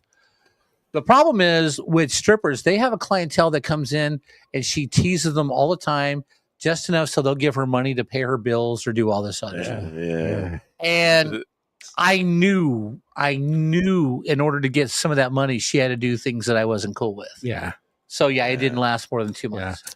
Yeah, strippers. Hey, but think about it. She paid for some of those dinners or something. She did. No. He paid for those dinners, bro. He paid for those dinners. With wrinkled ones. Yeah, no. Trust me. Every stripper has a clientele of guys who that want to be with her so bad that they'll give her anything she wants. Yeah. Damn, paying that rent, bro. Yeah. I, on the other hand, have the Al Bundy dollar that the string, with the string on it, and I put it in her G string and I pull it back out. D, we're flipping it. We're in what was the term on? Hold on, D will know. The episode of Seinfeld where Elaine runs into the opposites of them. Doppelganger. Yeah, doppelganger. Yeah. Yeah. There was a name for it though. Okay. Like Bizarro World. Bizarro World. There you go. Bizarre. We're flipping it. Bizarro World. What one job do you think a woman pretends they're cool with, but they secretly are not? What's that one job that the guy has that you're like, don't say male stripper. Yeah, I know that one killed it for me because that was the answer. Bartender. Oh, good one. Yeah, that's no, I gotta go with you. I gotta go with you too. Yeah, I've been think there, that's tough. done that. Yeah, I think but it's just they're getting flirted with and they're getting tips. Why is that? Right. Well, no, hold on. Just to be fair, when I bartended, I was single. Okay. No, that but I agree with her because you got girls just sliding you numbers on napkins all fucking night. Well, that's if you look like Julian. If you look like me, they're not sliding numbers. You got to work for. Well, we're talking early '80s, '90s, Bob. Come on, man. '80s, Bob. Back in the day, when Bob was in his prime. I was bartending in the 90s. Okay, I was in my 30s. All right, so a lot of fun. Yeah, Bobby Prime. I got to agree with you. Prime. I think it flip it too, but I think that even that for me would be a tough job, especially if it's a pretty high end, not high end, but like a well established nightclub. Yeah. To have my girlfriend working there all night and just having guys constantly using some of the worst fucking pickup lines ever. No. What's worse than that is if my girl works at Hooters. Yeah. Guys sitting on her all the time. Yeah. You got to, it definitely takes either a lot of what's the word? Like confidence, like patience, confidence. Yeah, it's it, or just you're dumb as fuck. Yeah, no, ignorance is bliss. You know what I mean? Like, you're just like, I'm with you there. As long as she's coming home every night, but it's when she starts saying, "Well, me and the girls are going to hang out after work." Nah. Why don't you just go hang out with him and go ahead and you'll never see me again. I'm sorry. Read that again. That made me laugh. He's eating pizza in the break room. He brings in chicken and broccoli. I swear to God, both me and Alyssa last night thought you were having pizza, dude. I was like, yeah, as soon as Alyssa said pizza, I was like, yeah, that does smell like pizza. Man, it smelled like recipe. Rotten broccoli all night. All right, number 10. We're going to 10 top list. We're going to go through them. CEO and executives for women. Yes. These are women that have jobs that we. Yes. That's sick, bro. I would love that shit. That's fucking awesome. Now that's a headache though. Like she got a lot of problems to deal with. She's gonna be a control freak. Yeah, it's gotta be her way. Bob brings up, or the fact that she doesn't have time to babysit the man child. That's a lot of hours of me gaming. Yeah, she's running a multi-million-dollar company, and then she's also rubbing elbows with other CEOs of successful companies. Got time for your bullshit. Art's wife's the CEO of Procter & Gamble. Comes home and Art's just playing with his fucking action figures. Playing Fortnite with Obi-Wan. Oh, hi, honey. I didn't see you there. Yeah, I'll show John. Fucking Darth Vader kills Spock. Hell yeah. That's probably happened once or twice. It's tough. That's a tough job. Again, CEO and exec, even in the executive level. Right. Those are not 40-hour-a-week jobs. No, those are 100-hour-a-week jobs. Yeah, they're not 7 days. Because whatever happens, they're going to call you, and you got to be ready for everything. Yeah, they're exactly. They're not the 5 days, 40-hour-a-week jobs. She's gone a lot. She's busy. She's working. She's traveling. She's a CEO. She's in charge of a whole company and every single employee there. That's work and responsible for profits and I'd make sure the bath is drawn. Hell yeah! Like I've been a little rubber ducky floating on it. I lit candles and like the wine has been. Hell yeah! And then go back in your room and play with your fingers. Babe, call me when you need me. Need me to dry your back? Just ring the bell. Just ring the bell. Ring the bell. I'll dry your back. Yeah. Oh wait, you need me to do your hair? Do you want it braided today? I can braid it. I braid He-Man's hair. I would do that. CEO, if she's making all the money and I'm at home, fuck. Rubbing her feet. All right, hold on, just 1 sec. I know Art said he's down. Yeah, but hold on. Are you down though? Are you down for that, Bob? I mean, if you would you want to be the? I'm talking like 30, you're an ambitious guy. I know you are. So I'm talking 30-year-old Bob. Yeah, just staying at home. Ooh. No, I didn't think you would be. No, I got to go make my own way because I come from that generation. I saw my parents, so I would want to do my own thing. I don't want no one to have to. It'd be cool for a while, but yeah, I'm with you. I don't think I could do that every day, dude. Now, if I helped her develop her business and she became a CEO, I want half. No. Then we're partners. Then we're partners in the cause because I saw her work and grow to get to where she's at because I helped her get there. I'm with you. But I'm not going to give up my career. Yeah. Once she gets successful, because I gotta be me. Do you think it's different, Dean, when the roles are reversed? I mean, for a long time in the early 50s and 60s, that was the thing. The wife stayed at home and took care of the family. I think today it's different, obviously, for obvious reasons. Women are out in the workforce making good money now, 75 cents to the dollar. Yeah. I'm sorry, but we talked about this before. But I mean, would you be today's D? Would 30-year-old D be down for just being a housewife? Bless your heart for thinking I'm 30. First, no, I'm saying 30-year-old. You know how old you are, D. I'm saying 30-year-old. The same thing I'm saying for Bob. 30-year-old Bob. 30 back in the day. I know 30-year-old Bob's not going to sit at home play with action figures. No.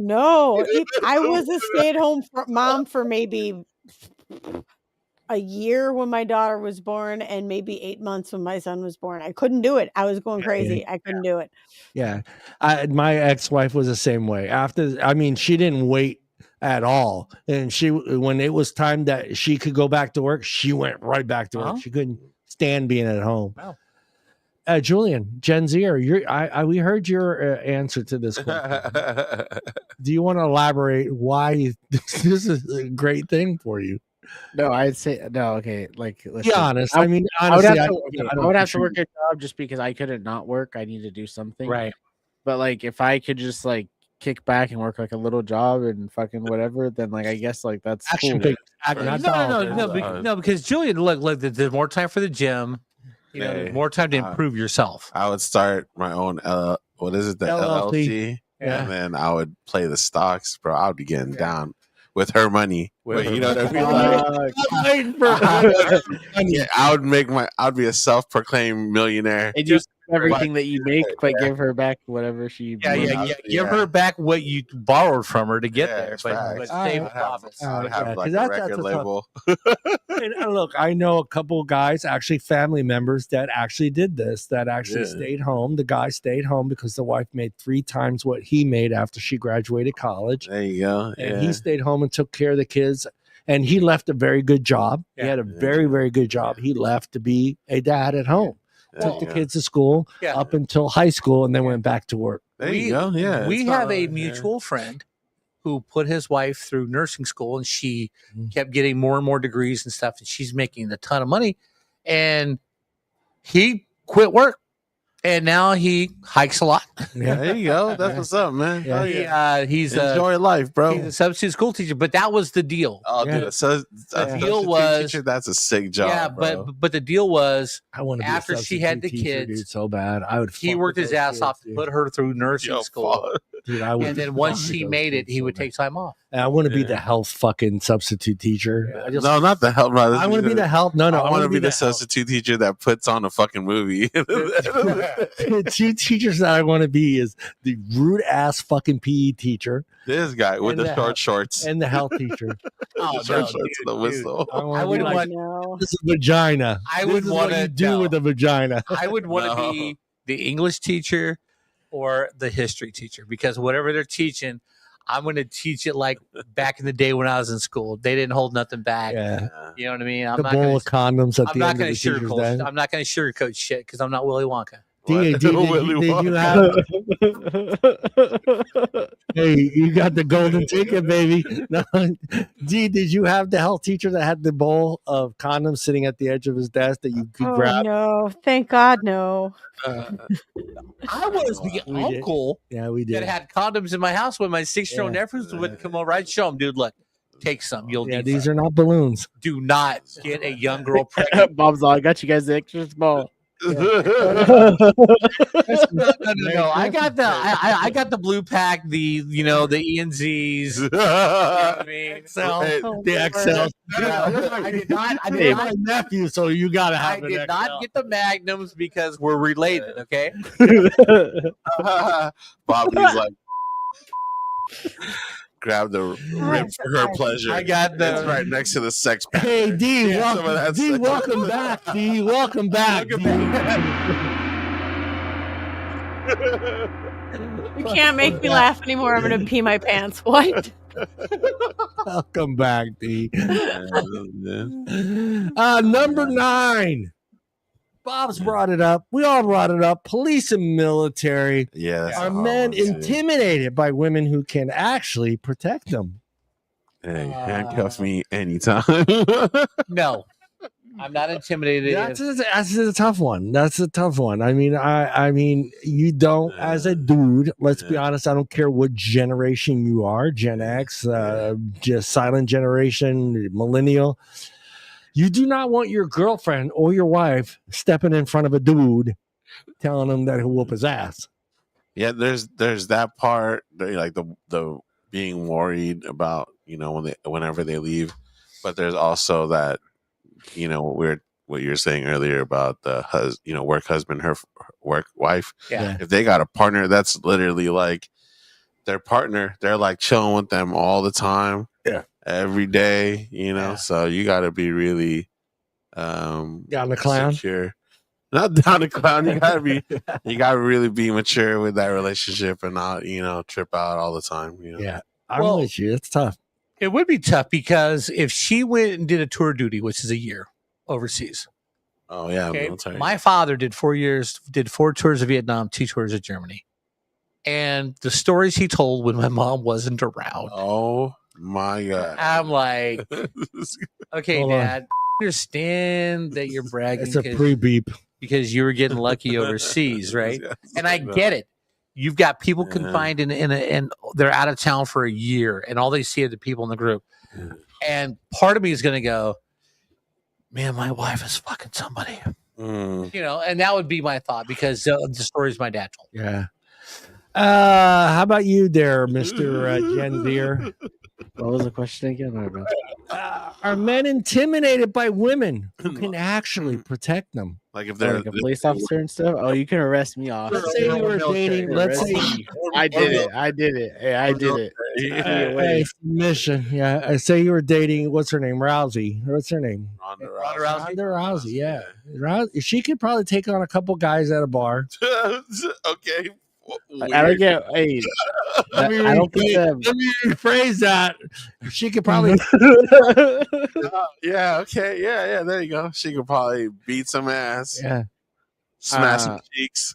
I mean, it don't matter as long as she's not gonna hit me. You know, like when you get home, that's a different story. Hey, that's another career if you think about it. Even for like men and women, because you know, men and women do this. Like if they're UFC fighters or boxers, I don't want my wife coming home all fucking face all mad. Bro, wait till we talk about the wrestling episode. Wrestling's coming. Your body gets beat up, man. All right, I'm gonna flip it. All that shit. This is our world over at D. And I'm gonna change the question a little bit, D. I'm gonna change the question a little bit. How do you feel the importance is of feeling safe around your man that he can defend? Yeah. 1,000% it's important. Yes. Okay, I'll flip it like this though. What if he's one of those dudes who's like constantly aggro and like wants to fight people when you guys are out and about? That's too far. There's a difference between safe and aggressive. Right. Like if why you save. Well, I mean, like there are people like that, bro. They're always honestly out there, like sizing people up, like it's a mental. Boom, throwing that shoulder. Yeah, you're like, yeah.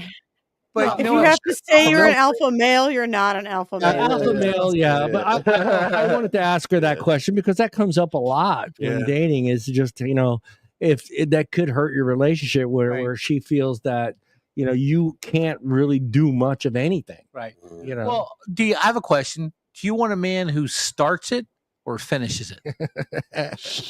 What the fight? Bobby always finishes. Wow, Bob. No. No, I want a fight. I definitely don't want the man that starts. When he's done, it goes. I definitely want the man that finishes it. When he finishes, hey, Bob always finishes. Bob always finishes. Hey, Julian. Bob always makes sure that she finishes first. Here we go. Go. And this is Bob's heart.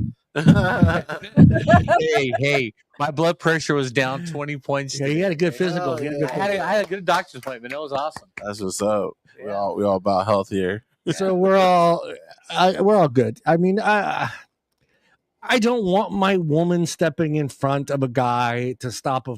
No, I don't. I don't want that. I don't want someone. I do understand that sometimes us guys do get a little bit out of control, and someone does need to step in and say, "Hey, cool it." Like, all right, bar story. Okay, I'm with my wife. I just buy this fly ass fucking leather jacket. Nice. Fly ass leather jacket. Beautiful leather jacket. You can tell he's a Gen Z. Remember the store? Remember the store in the mall? What was it called? Wilson's Leather. Yeah, Wilson's Leather. Yes. Beautiful leather jacket. Yes. Suede even. Suede. How much did you pay for it? How much did you pay? Like $250, $290 back then. That's all. It was a lot of money. A lot of money. Hey, that was like because minimum wage is like $6. I am at Tories. Did it have the pink and white stripes inside? No. Okay. You're at Tories. I'm at Tories. Was I there? I was. No, I don't think you were there. I was at Tories. and it gets pretty packed in there sometimes, especially back then. They were celebrating the jacket. They were celebrating. The guy spills his beer standing behind me in the booth, and he spills his beer on my Jag. I lose my shit. And I'm ready to fight this guy, and I'm pissed off. I don't give a shit. I'm like, it's like hours, dude, of buying this. That's why you can't have nice things. Yeah, you can't have nice things in Modesto, man. And yeah, again, thank to Katrina, she got up and got in between both of us, calmed the situation down, before it got out of control. And I don't know how she did it, but she actually, sat there and said, hey, can you pay for the dry cleaning? The guy paid for everything, the dry cleaning, everything. As long as he's I didn't give a shit about the dry cleaning. Yes. I didn't give a shit about any of that. I just wanted to punch the guy in the fucking face. Ruining my fucking brand new leather jacket. You gotta relax. In that situation, yes, I understand. But like for my wife or girlfriend to get in some guy's face to say she's gonna whoop his ass. Oh, see, okay, D, I need some help here, D. All right, I need to grab some alcohol. I need a woman's advice on this. Oh, dear Lord. And you picked me. You're the woman in the group.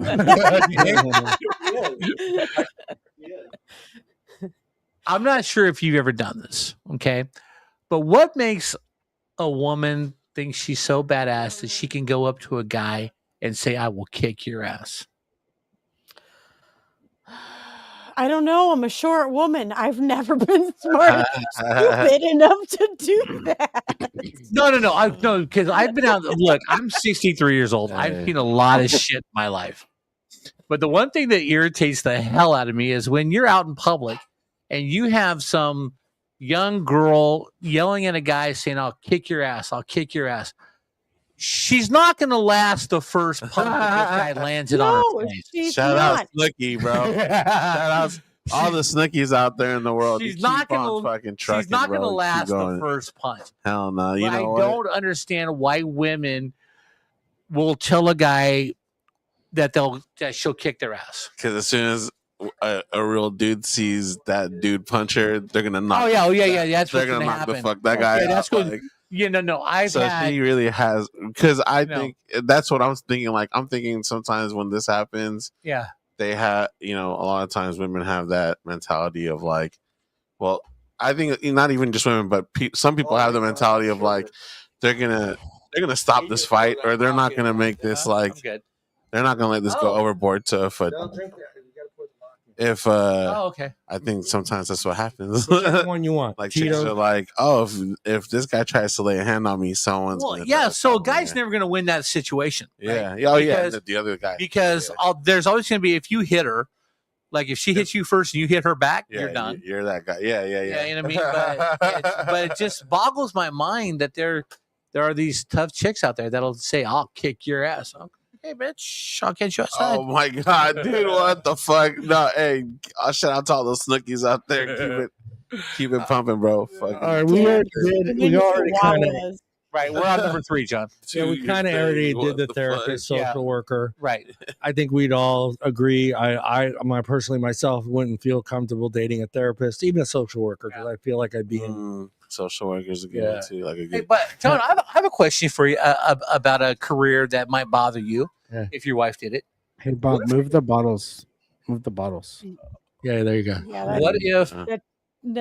There you go. Bottle? Bob doesn't care if I'm not in. That's like super. Oh, there you go.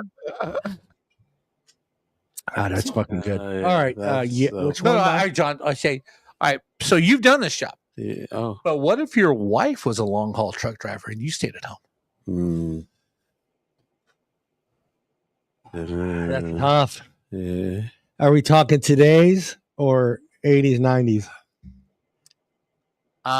Doesn't matter really. I think today I would be kind of cool with it. Yeah, because there's FaceTime and all that. Yeah, there's FaceTime. I can see she can keep track of her. I can also track her phone and stuff. So look at Dee's face. Wow. You track her. You track your location. I know where you are at all times. I would probably get her so drunk she passes out, and then somehow insert an Apple tag in her. What? Did you say in her? You're gonna put an Apple tag in her. You guys are and you don't think mine. it's gonna come out at some point and she's gonna notice. I'm kidding. Let me remember, you're gonna run for city council one day. You gotta be careful. If I ever run for city council, then I still we're in trouble. You can't be saying for District 5. Shout out District 5. You know what's funny is like with all these different jobs. Before we get into number 7, how much do you think your nationality differs? Do you think being Filipino, Italian, Spanish, Irish, German, do you think that has a little bit to do with your decision making on some of these jobs? I mean, but I don't want to cut you off yet, but hold on. As long as you're not an Indian truck driver, you're cool. What the fuck?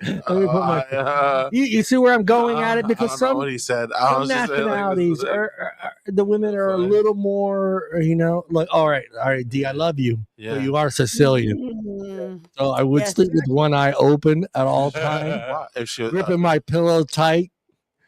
My pillow. I was waiting for you guys to finish the line. I don't know the song, so I don't know. And tonight, look. Oh yeah, okay, I know that song. Yeah. So, anyways, one of the greatest bands of all time. Yeah. What? So the races, the different nationalities. Yeah. How much do you think it would influence your decision? So let's say you have a teacher, but let's say you have a teacher that whose nationality is what are peaceful people, Bob? What are peaceful people? No, I know what you're getting at. I know peaceful people. I don't think I can participate in this anymore. Irish, not Irish. You can't throw Irish. They're peaceful. I know what you mean. There's just some people out there who would probably not be cool with that. But I think there's a lot of people out there who their mentality. They're just mean. No, like their mentality both is hustle. You know what though? Female Indian doctors are cool because they're all laid back. All right. Now almost male, had to push the button. I thought Bob was going to go further. Male Indian doctors, some are cool, some are dicks. I try to save it. How about you, Julian? You think that the nationality of the female makes a difference in your decision process on some of these jobs that women have that might be difficult to date? No. Okay. You would put race in it. No, race doesn't matter. Okay. How about you, D? Would it matter? No, race does not matter. If you're using race already as a comparison for a date, then what are we even talking about right now? Number 7. Art, sit back. Are you sitting down? I think so. Oh, you're sitting down. All right. Teachers. I feel like I am. Yeah. Are men ready for someone who emotionally drains and has homework to grade? Yeah. Yeah, it is. I'm speaking from experience. Right. Yeah. You. I really shout out to my wife, man. She be putting up with a lot. Absolutely. We are huge supporters of Mrs. Art. Mrs. Art, if you're listening, we're huge supporters. For all teachers, man. A for effort, because you guys they always say being a mom is a hard job, right? Yeah. Being a teacher's a hard job. But you think about it, you're a mom or a dad, whatever. You're a parental figure for 20 plus kids every day. Yes. Yeah. 20 different, personalities and depending on, I don't even think I could say there's a grade that's easiest, because even the higher grades, think about having to deal with 20 plus teenagers every day. Yeah, high school, right? You got 6 periods and 30 kids in each class. Facts. So now you're doing 180 kids. Yeah. Now you're doing 180 kids that you got to deal with. Which one do you guys do not get paid enough, bro? You got teachers do not get paid. Which one do you think would be the toughest? You think being a kindergarten teacher is harder than being, say, middle school teacher? I think middle school and high school would be worse. I think it depends on your personality. Yeah. If you're definitely someone who likes dealing with little kids, stay, in that category of. Yeah, I thank you. If you're good at if you're good with, it took a second, but Julian got it. you could relate to like and talk the lingo to the like the teenage generation and have tough skin, then I think that'd be cool. All right. But teachers gotta be tough. Teachers gotta be tough. Coming home, all that work. Yeah. So my fifth grade teacher, the best teacher I ever had in my life. Fifth grade, Mrs. Bray had greatest teacher I ever had. Mrs. Bray, fifth grade. Checking. She was African American from North Carolina, and she's teaching school in the 70s. Oh, all right. So half the class is like African American, the other half's white because it's a military base. She taught us how to be adults, and she never called us kids. It was always young people. But her every lesson plan. It was always Mr. Sharp. I remember that in the 70s. It was Bob. That's how we were. Yeah, it was Bob Sharp. But she made a point of during the school year, she would go visit everybody's parents on a Saturday. Right, so teachers and parents used to get drunk together in the 70s. Dude, I gotta hold on. Okay, I already know this one for a fact. I'm sorry. Okay, so I'm living on a military base. Okay, I'm in like 6th grade now, but my parents had a 5-gallon bottle of Seagram 7 in the front room with a pump on it, and they had an endless supply of 7-Up in the fridge. Right. So every now and then, people from my dad worked with, right, sergeants and all this stuff, guys he served in Vietnam with, would stop by the house. And back then in the 70s, people just showed up. They couldn't text you on my way. Yeah, they're just knocking on your door. They just showed up. All right. Who's that knocking? You always have to be dressed. Yeah, exactly. So one night there's a knock on the door. Come knocking on the door. And waiting for you. And here's this black gentleman. He goes, "Hey, it's Sergeant Sharp." I go, "Yeah, Sergeant Sharp or something." I go, "Can I get your name?" He goes, "Sergeant McNair." I said, "Dad, Sergeant McNair." He goes, "Let Bobby in." I opened the door to let Bobby in the house. Mr. Sergeant McNair. That's what I had to call him. Right behind him is his wife. Yeah. My 4th grade teacher. Yeah. Oh. And little did Bob know it was a key party. No. And they proceed to come in the house. 3 hours later, they're still liquored up because Mom and Dad and the McNairs are trying to drain that bottle of Seagram 7. And at that point in my life, I realized teachers are normal people too, because you never imagine your teachers getting liquored up. So was she your teacher at the time when she was she was previously. I was in 6th grade when I let her. So like 2 years ago, 2 years before she was your teacher. But her husband and my dad had served together in Vietnam for a couple tours, and they worked together on the base. And I didn't know who her husband was, but as soon as I saw her, I go, "Hey!" And she's like, "Hey!" Remember that F you gave me? And then no, she never. I was a straight A student in elementary. You don't have to worry about that. All right, I'm going to go through the rest of these real quick because I want to get into the last part of this thing. Bartender, servers make number 6. Yes. Influencers and content creators. I could not fucking. I could not do it. I could not date a influencer. That would be hard for sure. Flight attendant makes number 4. Nope. Flight attendant. Lawyers, number 3. Do men fear the argument or losing the argument? Good question. I'd never lost. I don't fear losing the argument. I feel like there's always going to be an argument. She can take the did you take the trash out and make it into like a fucking 10-year sentence? Look, I'm a dude that confused therapist, all right? So me and the lawyer would get along great. Number 2. Doctors and surgeons, which makes sense. I mean, that's a tough. I wouldn't have a problem with that, though.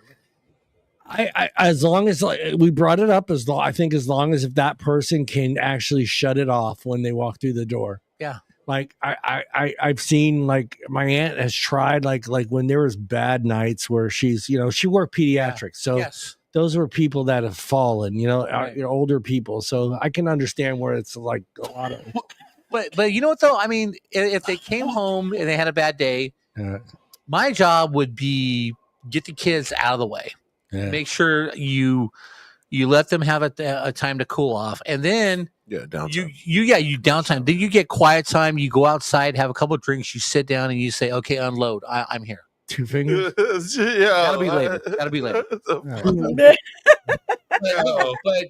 But they need to unload on somebody. I bet they do.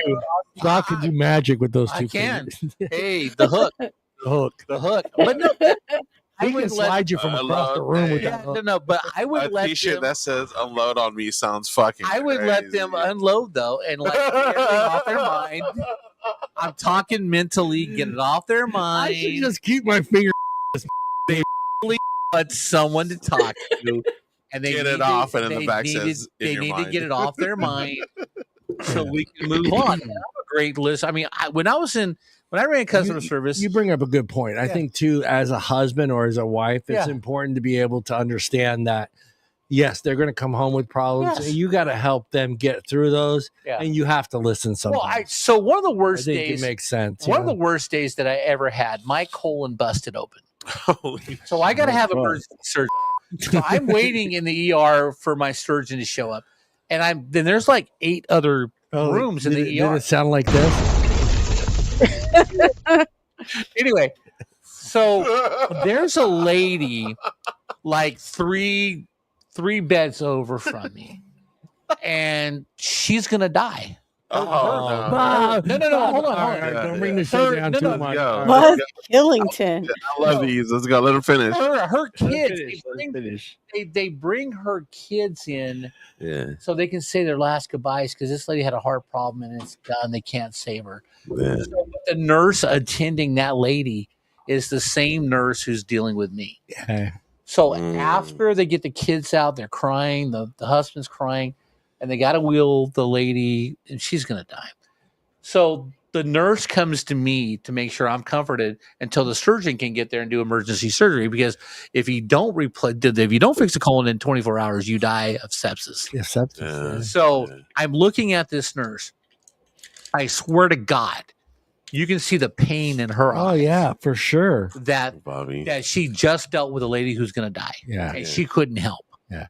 And when that lady gets home, she just needs somebody who will be there so she can kind of unload on, and so she can go back to being normal the next day. That's all.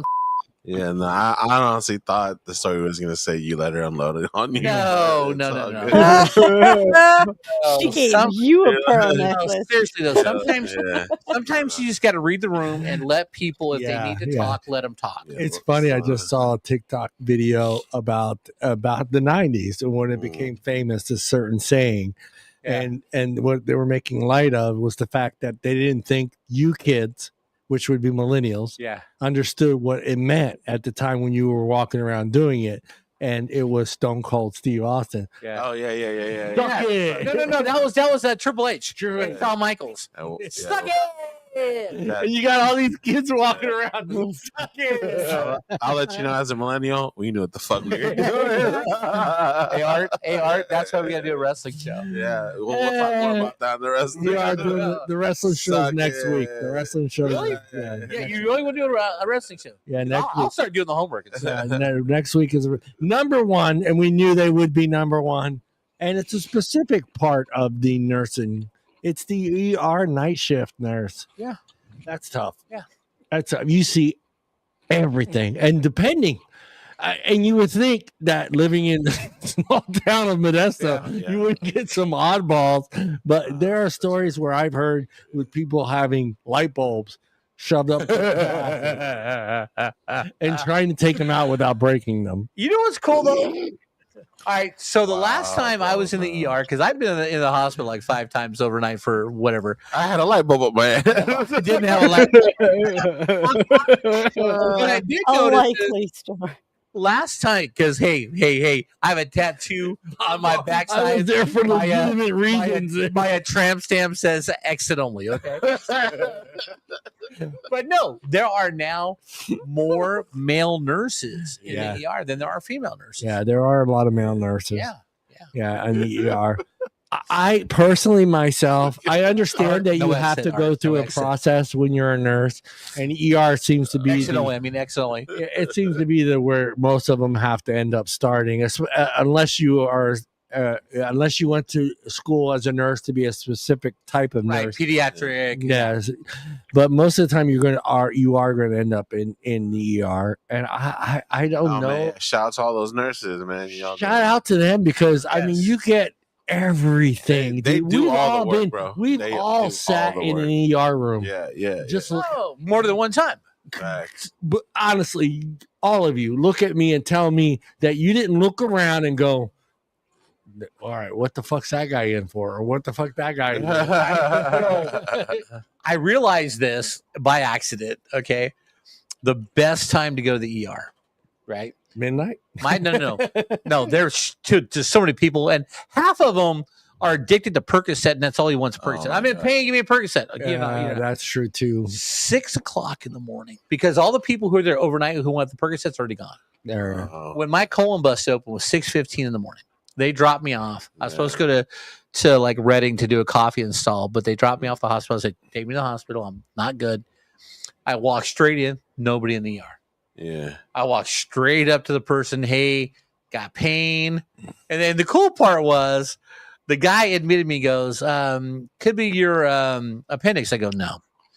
He goes, it could be this, could be that. I go, no. I go, I'm soft, Doug. No, I go, $20. It's my colon. Damn. All right. So we go through, do the test and stuff. And he comes back, goes, hey, your colon ruptured. I said, do I get my $20? He goes, if you survive surgery. Yeah. Oof. Fucking bastard. Appalling bedside manner. Wow. The funnest time I had in the ER. I would have asked him too, though. I would have said, you're not my fucking doctor, are you? He was. Go ahead, Art. No, I was gonna say the funnest time I had in the ER was like the night of Cinco de Mayo. Oh, that night, yeah. That night is fucking pretty fun. What happened in Cinco de Mayo? It's just. We need to hear. Do I need to put my finger on the beep button? No. Hey, Julian, you want to hear about Cinco de Mayo? No, it's just a fun time. Yeah. No, we all want to hear about Cinco de Mayo. D, you want to hear about Cinco de Mayo? It's just fun. Heck yeah, go ahead. The story we're invested. You started it. You started down the rabbit hole. Cinco de Mayo. Hold on, let me start you. You end up in the ER. Why do you end up in the ER in Cinco de Mayo? I didn't. I was there in the ER in Cinco de Mayo just to have a good time. Okay. It was a party. It was a good time. They were serving drinks at the ER. Yeah. Everybody shots of tequila. Everybody was there.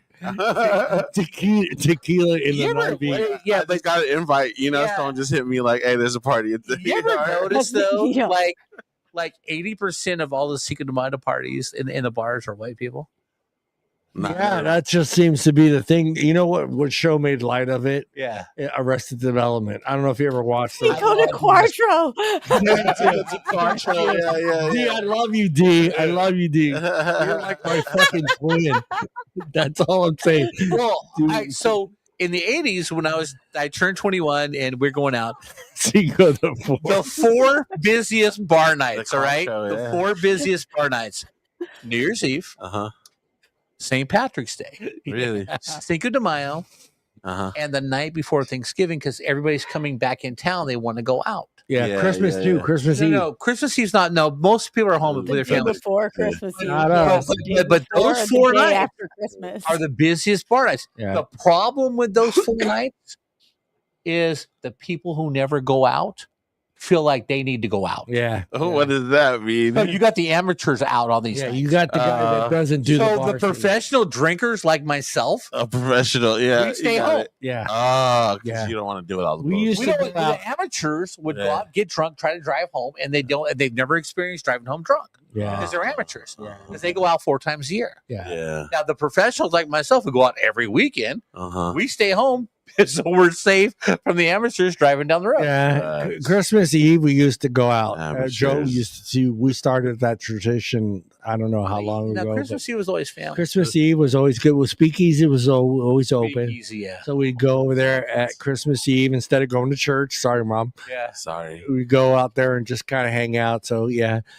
Let's go into the generational angles. Millennials versus Gen Z dating these women. All right, Gen Z or millennials at the bottom, and Art. Yeah, what up? Remember, Art, what is your phrase? If I allegedly, if I wasn't married, if I wasn't married, my lawyer said if I wasn't married. Millennials ages 29 to 43. I'm almost there. How they act. You ready? Yeah. D and Art, you can say yes or no to these. Want a power couple vibe. What a power couple vibe. Can handle busy career partners. Grew up balancing work plus relationships. Still get insecure, but hide it with dad jokes. Yes. Yeah, he's like spot on. I think 1,000%. couples get each other for sure. You know how one move. I think That's millennials. Millennials weak spot. You ready? Millennials. Yeah. They want stability. Mm-hmm. These jobs aren't stable. They struggle when she earns more. You're cool with it. Don't. Yeah, you're cool with it. D. You're used to it. Man has always made more money than you do. Yeah, it's very true. Man has always made more money than me. Unless if you're out there 75 cents to the dollar. Millennial strength. Better at long-term commitment. Don't freak out easily about busy schedules. What? That's more a Gen X thing than a millennial thing. We don't freak out about you D are borderline. I think we would come up with that. You should be a Gen Xer. I think it just depends on the person and what they're doing. Like if they're busy because they have a job that needs like that much input compared to someone who's always busy but their job doesn't really need that much, like there's a difference. Like I see my wife's at home like doing stuff for her class. It's different than, like you're saying, like a CEO who's out there having dinners and drinks with. Remember, my ex-wife was a teacher. Yeah. No, it depends on the career. Like high school, it depends on the career. They're both working like late nights, but one is at a dinner with with suits and all this stuff at some hotel or whatever, dinner, drink somewhere, and one's at home like doing schoolwork. There's a big difference, but they're both working, so I guess it depends on the job. All right, Gen Zers, 18 to 28. God, 18, all the way down to 18. 18's too young for this show. Yeah, but Gen Z. Bob, Mr. Sharp, does 18-year-olds have opinions? Yeah, they do have opinions. They're usually wrong, but yeah, they have opinions. Thank you, Mr. Sharp. Hey, there's a comment that we can't see. There's Julian. There's a new one. Yeah, give a comment. Hey, John. Let's hit a comment over here. Oh, okay, hold on. Julian, go ahead, answer the question while we read the comment. All right, let me go here. Oh, this guy. Alyssa said wrestling show. Hell yeah, wrestling show. Yeah, wrestling shows next week. Alyssa, I'm gonna write the wrestling show, so you don't have to worry about Alyssa, it's next week, so tomorrow get ready for broccoli. Yeah. Wait, no, Julian, go ahead, man. Go ahead. Wait, so what was the question? All right, we're going to go Gen Z 18 to 28. Prioritize personal time and attention. Prioritize personal time. Wants flexibility. Expect instant communication. Yeah. Excuse me. Generally jealous faster due to social media culture. He has no idea what you're talking about. I mean, I don't know. I don't feel like some of I don't feel like social media This makes is the guy that gets butthurt because we put LOL at the end of No, I just said that it's weird. But anyway, I how personally accurate are those four statements? I don't think that they're all super accurate. You don't think you personalize personal time and attention? I mean, flexibility every once in a while, but you need someone. Okay, I do think the flexibility part, need someone that's flexible with the schedule because obviously my schedule. Expect instant communication. I think you are honestly. I may be way off here, but I'm just going by what I've seen firsthand and what I've seen in movies when it comes to Gen Z. If I feel like, don't get me. You tell me if I'm right or wrong. You're wrong. I feel like you're the generation that goes, is it okay if I touch you? Is it okay if I kiss you here? Is it okay if I put my arm around you? Is it okay? And I understand that's the time that you're in. No, but you're afraid to offend anybody. You're a generation that's afraid to get arrested and put in fucking jail. Our generation don't give a fuck. Exactly. No, take me to jail. And I'm not saying, hold on, I'm not saying it's a bad thing. I get why your generation is at that level now where you want to make sure it's okay that you're doing whatever you're doing. I get that. That makes absolute complete sense, because in today's world, me and Bob, if we had a bad date, 10,000 people didn't know we just had a bad date. Thank you. Just the people in Modesto knew that we had a bad date in our inner circle. No, look, yeah, because the next time we get together, like say Joe's Fire Pit, right? Yeah. That's what I'm going to bring out. Yeah. Man, I dated and this 10 chick people and it went wrong. 10 people would. Yeah. Yeah. But today, what? People with Gen Z, they're quick to let the world know they had a bad date and why it was a bad date. And unfortunately, name the guy's name. Yeah, because you're on Instagram, Facebook, whatever, TikTok. I'm not putting down I think your generation is awesome, because I think there's parts of your generation that I respect and I admire. And one of them is the fact that you guys prioritize that it's more important to have a life than work. I like that. And I think that was something Gen X tried to strive to, but we didn't have a choice. We knew we had to work. We had to pay our bills. Yeah, work was first. We didn't think about, hey, you know what? I want to travel the world. Or, hey, there was some Gen Xers that said, I'm going to do all these things first before I get married. Well, and I think even your generation, there was few. It took time. But see, the cool part about that, when I was growing up, I traveled young. Yeah. I saved my money, and I traveled in 83. I drove cross country. 84, I went to Hawaii.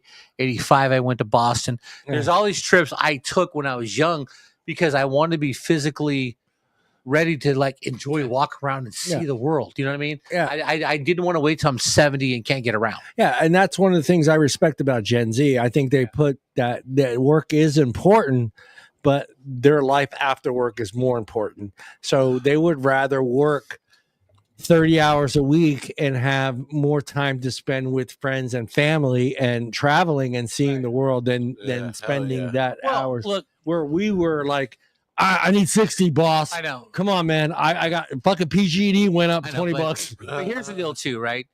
I have a problem with millennials and Gen Z who have never been out of the state of California.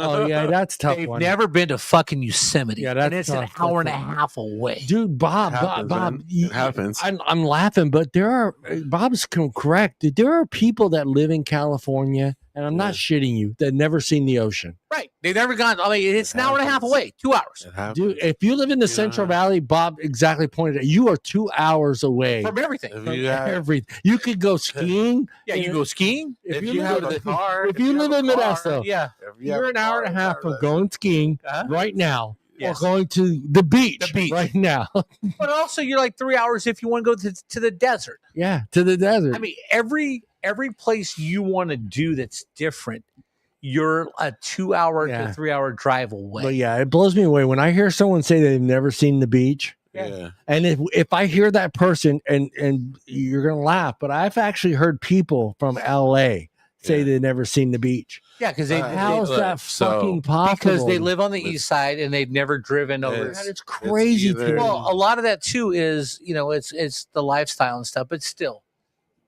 okay, like I said, when I was 20 years old, me and a buddy drove cross country. Had a time of my life. I'm drunk, just so you know. Oh my God. Let's go. I'm envious. I gotta go get some alcohol. No, but seriously, I have never been afraid to hop on a plane and go somewhere by myself. Yeah.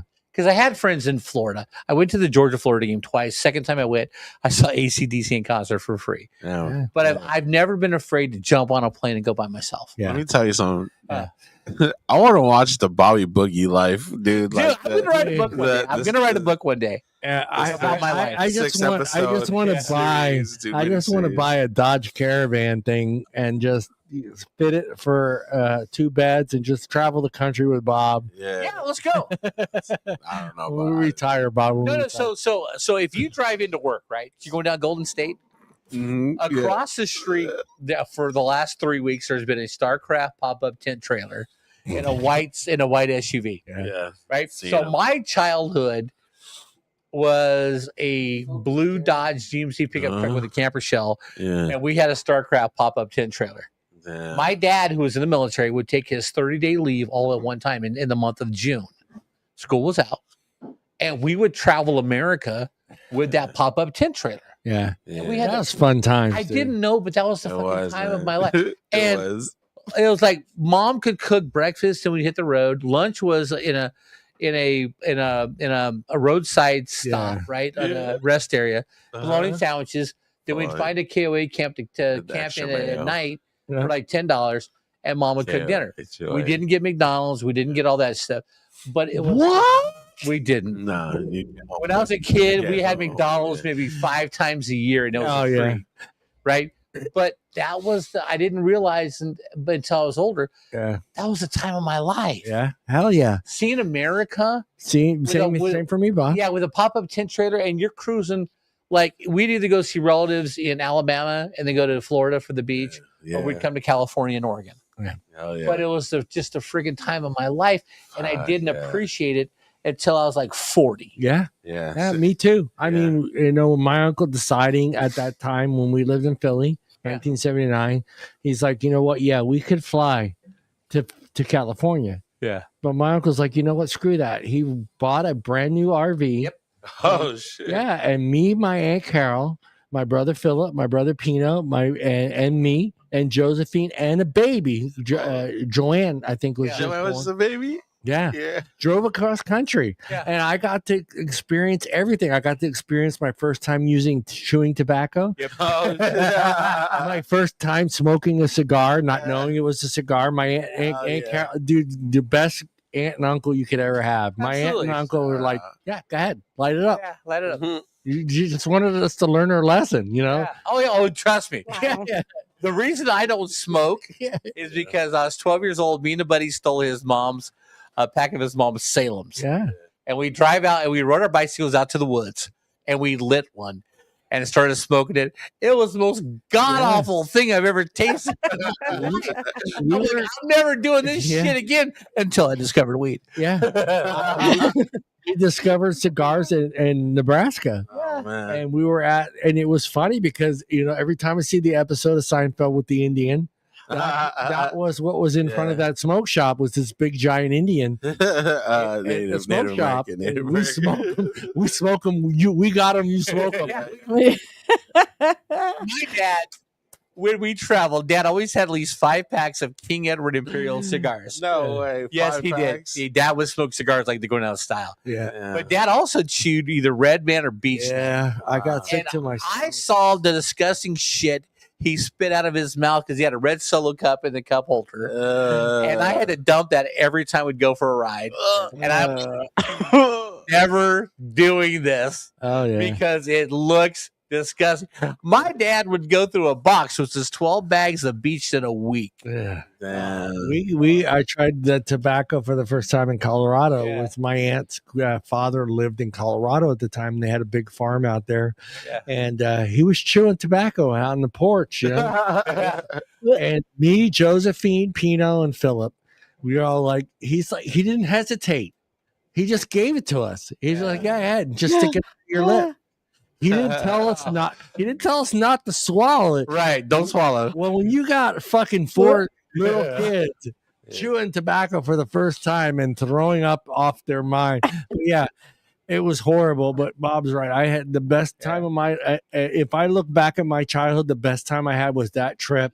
From Philadelphia to California. How long did it take? Yeah, they took our time. We just over 4 or 5 weeks. Yeah. 4 or 5 weeks. Kids went slow. Yeah, we stopped everywhere. My aunt loves history, so we stopped everywhere there was history. Damn. And then when we got to Colorado, I learned all these things. Like I never went rock hunting in my entire life. Oh, and we went rock hunting there, and I found an arrowhead. I still have that arrowhead somewhere. I saved it. In Colorado, you found it in Colorado? Yeah. Just it's like she's like, we're gonna go rock hunting, and I'm like, rock fucking hunting. What the fuck are you talking about? But they owned I think it was wheat. I don't know what it was. It was dried up shit, and they would make into bales. Wheat. Dude, these bales were like 3-4 stories high. Were they round or square? Square. Wheat. And we got to climb up on top of them and stand on top of these fucking hay bales. Wheat. and just stand on top of them, looking down 3 stories up, just bales of wheat, and it was pretty awesome. Let's get back to the question. Hold on. What was the question? Hold on. Gen Z. Go ahead. Give Art a voice. My dad left when I was 5. Shut the fuck up. Art go anywhere. No, but Art, seriously though, I am good. You know what? Fuck this. Me and Bob, we are going to schedule this summer. Me and Bob are going to listen. Me and Bob this summer are going to be your dad. Oh, yo, we're going to be your dad. Your daddies. All right, here's what I'm going to do. Going to give you the dad experience. This sounds like an awesome 90s movie. Yes, it does. We're going to sit down. We're going to. Art, here's the deal. Art, you have to pretend that your dad's like, you're like, Dad. I am going to start a savings account, Art. This summer, I want you and your wife and kids. We're doing a road trip to the Grand Canyon. Hello, yo, that would be sick. Dude, it's a 14-hour drive. Yeah, I would definitely get a hotel, spend the night in like Flagstaff. I'll pay for the hotel. Okay. And then you guys go to the Grand Canyon for the day. Hell yeah. It's close. The Grand Canyon is amazing. I can't tell you. Wait, this weed's legal out there, right? Huh? Weed's legal out there. Arizona, if you're at the Grand Canyon, weed's legal. Oh hell yeah! They always wanted to smoke at the Grand Canyon. No, but I'm serious. I will pay for your hotel. Hell yeah! It's a 14-hour drive. Get up, leave at 6. You'll be at Holbrook by 6 o'clock at night. We're gonna be your dad this summer. We're gonna want you and Mrs. Art. Dad experience. I want you and Mrs. Art to go to the Grand Canyon. You hear that, babe? We're going to the Grand Canyon. And then the next day, when you get back to Holbrook, I want you to drive an hour east to Winslow, Arizona. Okay. Get on Route 66, downtown Winslow, Arizona. There is a fucking there's an Eagle story just about to happen right now, dude. What's going on? They have the corner, and they have a picture of a girl in a flatbed Ford. And you know the song "Take It Easy"? There's a girl, my lord, in a flatbed Ford, slowing down to take a look at me. Yeah. Well, the song's about Winslow, Arizona. Yeah. And they have the girl in the flatbed Ford. They have a sign you can hold on to. Yeah. And you're downtown on Route 66. You gotta go there. And we're doing it. I'm gonna pay for the hotel for you to go to the Grand Canyon. Me and Bob are gonna be your dad this week. Bob's gonna even spank you once or twice. Wow. Yeah. Hey, that's just between me and let's get back to the question. Me and my 2 dads, clip it. Back to the question. But seriously, Art, I do want you to. We're going to take care of you this summer. We're going to take care of you. I'll buy the hotel. I'll buy the hotel. You camping. I'm going to take you fishing. I've been camping. I've never been fishing though. No, you haven't been camping with a dad. We're going to be your dad. Hell yeah, weird. We're going to yell and scream at you. Me and Bob are going to be drunk the whole fucking trip. Dude, can we just do like a catch at the park or something? Take it easy. Road tripping already. I'm so sad that I sold my quads. I'm going to be an 80s dad. Because we could go. Bob's going to be a 70s dad. Dude, you are fucked. We could go up to like Whole Creek. If I didn't sell my quads, we could ride quads the whole weekend and fish in the mountains. All right. It was awesome. All right, time out, boy. Getting jealous fast to social media culture. Is that all right? Let me go through these again.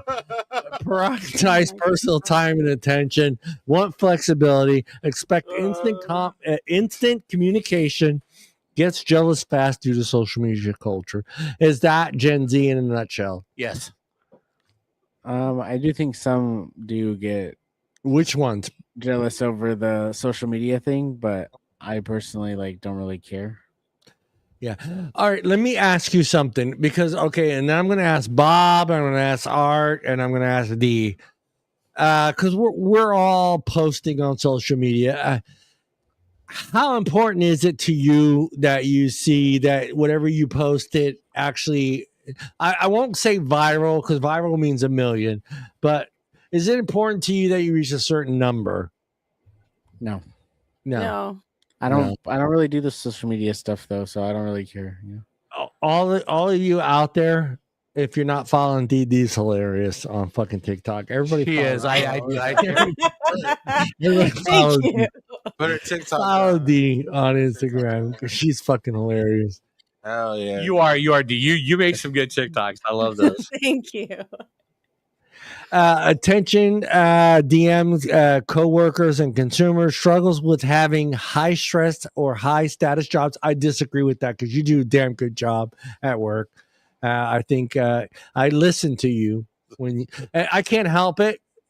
Julian, I was a supervisor for a long time. Bob was too as well. Yeah. So like when I hear you speak and the way you speak and the way you communicate with other people and make suggestions, you're very good at it. So I think that's a good thing that you do. I just want you to know that. Julian, I've been a supervisor for a very long time, and managing. You have what 5, 6, 8 at the most in that. No, not even 8. Right? 7.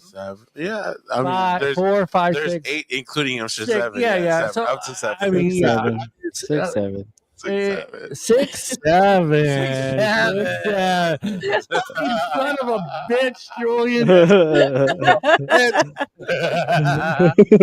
Dude, In-N-Out has pulled that number from their restaurant. Yes. In-N-Out has pulled that number. Yeah. Dude, the Turlock, the parade, all the kids were doing just 6, 7. Dude, we were watching the parade. We had 5 different cameras. You can see the parade. So we were watching the parade, and it's just like. And then, so I was talking to Jerry Powell. He called. I said, dude, I just wanted to, so after the parade was over, go, hey, party's over, but hey, go to the other place. Yeah. Hey, Bertha, I miss you, Bertha. Shout out other place. Bertha, was see you Friday? Yeah, hell yeah. You owe me a dance, Bertha. That's all I'm saying. Bertha, when Brick House comes on, Bertha, she's a brick. You will see a different side of Bobby Boogie Friday night. So Julian, you do a good job. You do a good job, Julian. I want you to know that. Thank you. I pay attention and listen to when you speak. So, so you, I will take that more traditional. Where was I at? Where was I at? Alyssa, if you're still out there, Crocodiles Friday night. Struggling with having a high stress or a high status job. You do a good job. I can't speak for all the Gen Zers, so I'm not around a lot of Gen Zers. So me and Bob, and Art as well. Yeah. Okay. This is and I know Bertha's out there. Okay. All right. I'll be honest. I was impressed with both you and Bertha, how you handled certain situations in that room. And I know it's not easy. Nope. But I want to praise both of you guys for doing a damn good job. I think the way you handled certain situations is the same way I think me and Bob would have handled certain situations back in the day. So that's pretty impressive. Bertha's she's honestly, I think Bertha's born in the wrong decade. Bertha is born in the wrong decade. Bob, am I right? Yeah. Bertha is like, I just she should have been born like 1968, 1969. You know what? I watched her work because we worked together. Yeah. And just the effort she put into knowing everything like Alyssa. Alyssa, if you're out there, you were the best. Okay. Don't prop her up. Dude, I got to sit next to her for fucking 16 hours. Dude. Every zone, every camera, she knew. I hate you. Alyssa, you're the best. You're all right, Alyssa. You trained Bertha. Bertha was incredible. Yeah. I mean, but when I filled in for Bertha for 8 weeks when she was on maternity the last time she had a child. You sucked. Dude. I wasn't there. So. Fuck you. No, it's just it was just big shoes to fill because you're working. It is big shoes. Yeah, no, seriously, you're working graves and D. Don't get bored, D. Okay, did you go pee and get it all out because we made you laugh? What the fuck? Hey, D. He's quiet. They're all dentais. They're all dentais. No, but no, seriously, D. One of these days, you got to fly to California. We will take you out. We'll go to the Tapped Apple and we'll hang out and we'll have a good time. Heck yeah. One of these days, I'm coming out there. You're taking me. She's coming out. We're having fun. My Sicilian sister will be here. I was gonna say if I kick my nephew out, we maybe get matching tattoos when she's here. Get matching tattoos. hey D, I'm down for some tattoos. Hey D, we can all go to the same tattoo artist, and we can all put "slippery when wet" on our. No. I don't want that anywhere on my body, dude. I don't want that anywhere near my body. We can all get like tramp stamps that say "exit only." Dude, right there. I don't want a tramp. I already have that tramp stamp. It says exit only. Please use other door. Yeah, this door is closed. This door is closed. All right, let's get back to it. Gen Z strength. More open-minded about gender roles. More accepting of women with power and authority. Yes. Less concerned about who earns more. Yes. Would you say that is pretty spot on? Yeah. Yeah, I agree with you. I would have to agree with you. I do. All right, I kind of want to flip over to Bob and Art on this one because we it's just the first time you've ever had to work with that generation, that younger generation. Art. Yeah, right? Yeah. And you too, Bob, as well, right? Well, look, okay, I'm going to give Generation Z credit here. Because are you sitting down? No, I love the fact that their mentality is me first, then work. I grew up where I sacrificed a lot of shit for work. Yeah. I wasn't true to myself, although I did have a lot of fun. I could have had a lot more fun. The only problem I have with Gen Z. The other night, Art was there. We're talking music. Don't use names. And I'm not going to use a name. And someone blared out that his father listened to Wind, Fire, and Ice. And I about had a fucking heart attack. Wind, Fire, Ice. Yeah, Wind, Fire, and Ice. Dude, Earth, Wind, and Fire. Okay, Earth, Wind, and Fire. And he said Wind, Fire, and Ice. And I'm going to It's about the same thing. It's about the same thing. It's close. No, it's not the same thing. It's not the same thing. Jameson. I'm having a heart attack in the back going, what the fuck? That was pretty funny. It was really funny. It was. Yeah.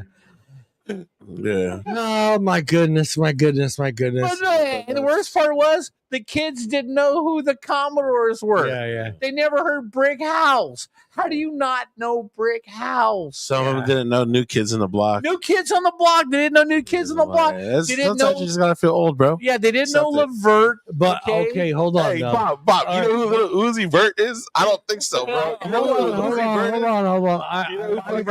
I'm gonna go. Whose fault that is that? Because That's parents' fault. Because for me, and I give credit to my ex-wife. You're welcome, Melissa. We introduced the kids to all music. Yes. We didn't limit them to yes, I did have to listen to one genre. Yeah, I did have to listen to the Kid Rock CD, the first one, before I let JP listen to it. I did have to listen to Eminem CD before I let him listen to that. These motherfuckers but are old. Right there was nothing there that made me say he shouldn't listen to Kid Rock. Right. There was one song on his first album where I was like, and it was about smoking weed and cutting grass. Yeah. But other than that, bad or whatever it was. Yeah. But for me, I think that it's a parent's fault. And I don't know why that's changed with the generations, because I think like for Gen X, like for us, like our kids, they walked into the house.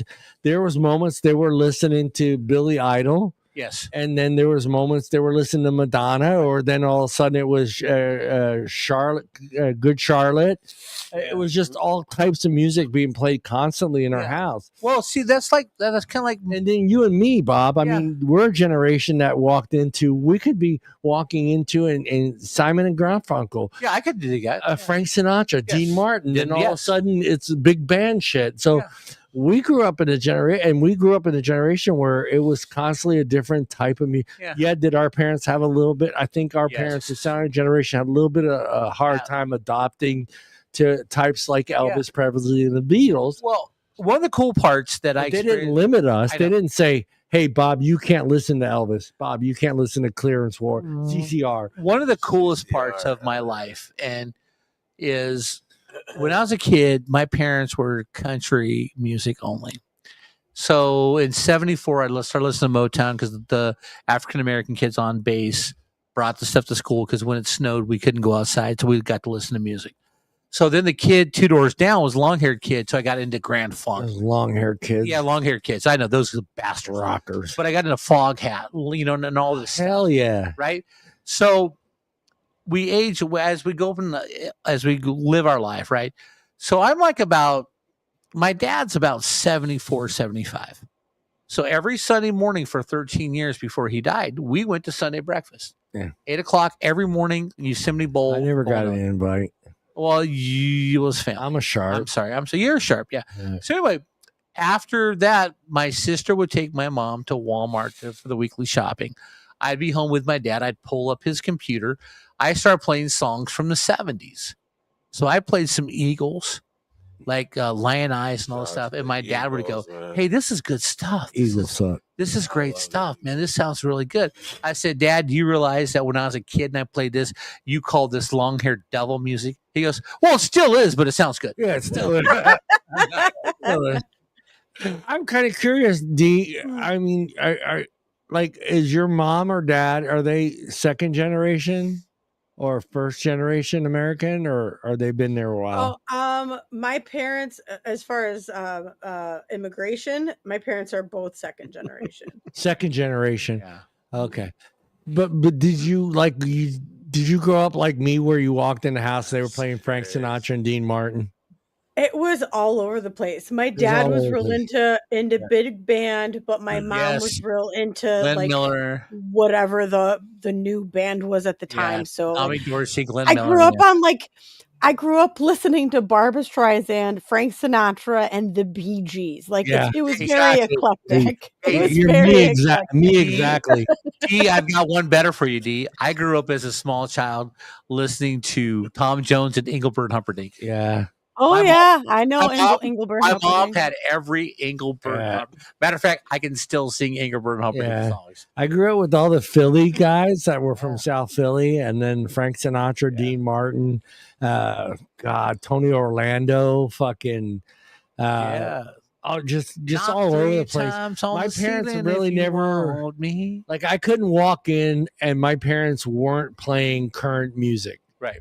They're never, other than my dad. And that my dad was a huge, obvious reasons, was a huge Dolly Parton fan. Hey now. To the point where my mom just couldn't take it anymore, but gave up. And just start buying him Dolly Parton albums. Yeah.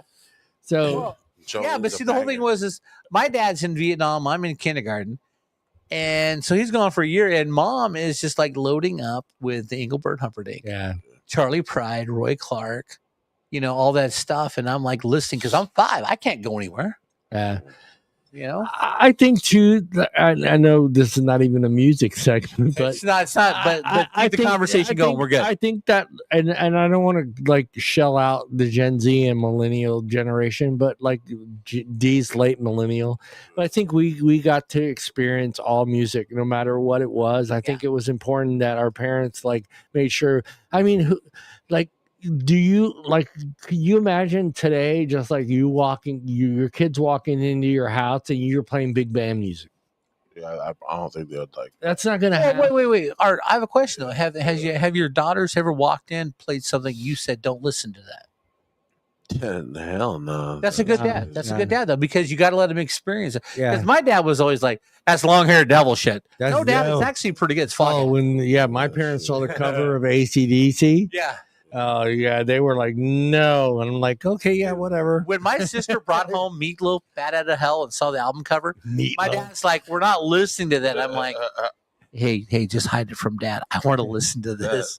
One of the greatest albums ever was "Bat Out of Hell." The funniest shit I ever did was when kids were listening something and it was very melodic. Yeah, and I was like, "Hey, yo, you guys be listening to some depressing shit." Y'all need to listen to this. And I put on some emo shit. Yeah. And I was like, if you're gonna be depressed, at least fucking rock out about it. Listen to some My Chemical Romance. Listen to some My Chemical Romance shit.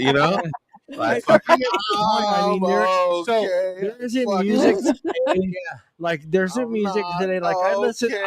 Look, I'm not gonna say I don't like her stuff. I think her music is pretty cool. But Billie Eilish, I dig her music. I kind of get where she's going. I think she's fitting that generation. Yeah, she's depressed. Yeah, a lot of people are depressed out there, and man. I get it, but we had depressing music. I'm not gonna pretend like we didn't have depressing music. Look, fucking Nirvana. No, hold on a sec. Okay, number one, we weren't allowed to be depressed when we were kids. We weren't. It's true. Trust me, you're not allowed to. Boomers and Gen X, we were not allowed to be depressed. If we had emotional issues, it didn't fucking matter. Rub some dirt on that shit. Get over it.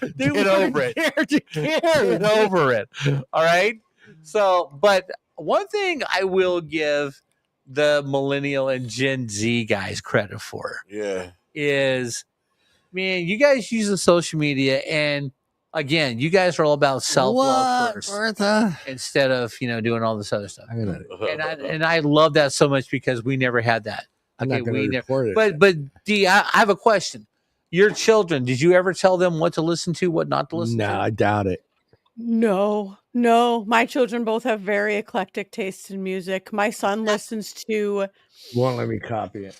My son listens to a lot of anime stuff. Huh? Oh shit! Which is weird because he's the older one, and then my daughter listens to like Beatles and Dolly Parton. Yes, you just got Hoochie Daddy all excited. No, so the one thing I can feel proud they don't know, Julian. These guys don't know what real rockers are. Like the one they be shredding in those anime. They be shredding, bro. I'm telling you. Yeah, no. The one thing I can feel proud about in my life that was racist. is my nephew who lives with me is like 33 years old now. I will walk outside while he's detailing cars because he has his own detailing business and stuff like that. But he will go from the Beach Boys. I don't know how this got to disco to like Rob Zombie, and he'll have all these different tastes in music pop up on his playlist and shit. Playlist, right? He'll have all these different genres pop up. And I'll look at him and I'll just smile like, "Oh, you're welcome." Yeah. Right? Bobby. Exactly. Yeah. You're right. If my daughter plays Taylor Swift, she's sleeping outside. Hell yeah, Bertha. But Bertha, I have a question. What if your daughter's listening to Sabrina Carpenter? Yeah. I just Sabrina Carpenter is the new Taylor Swift. I just found her. Yeah, I just found her the other day.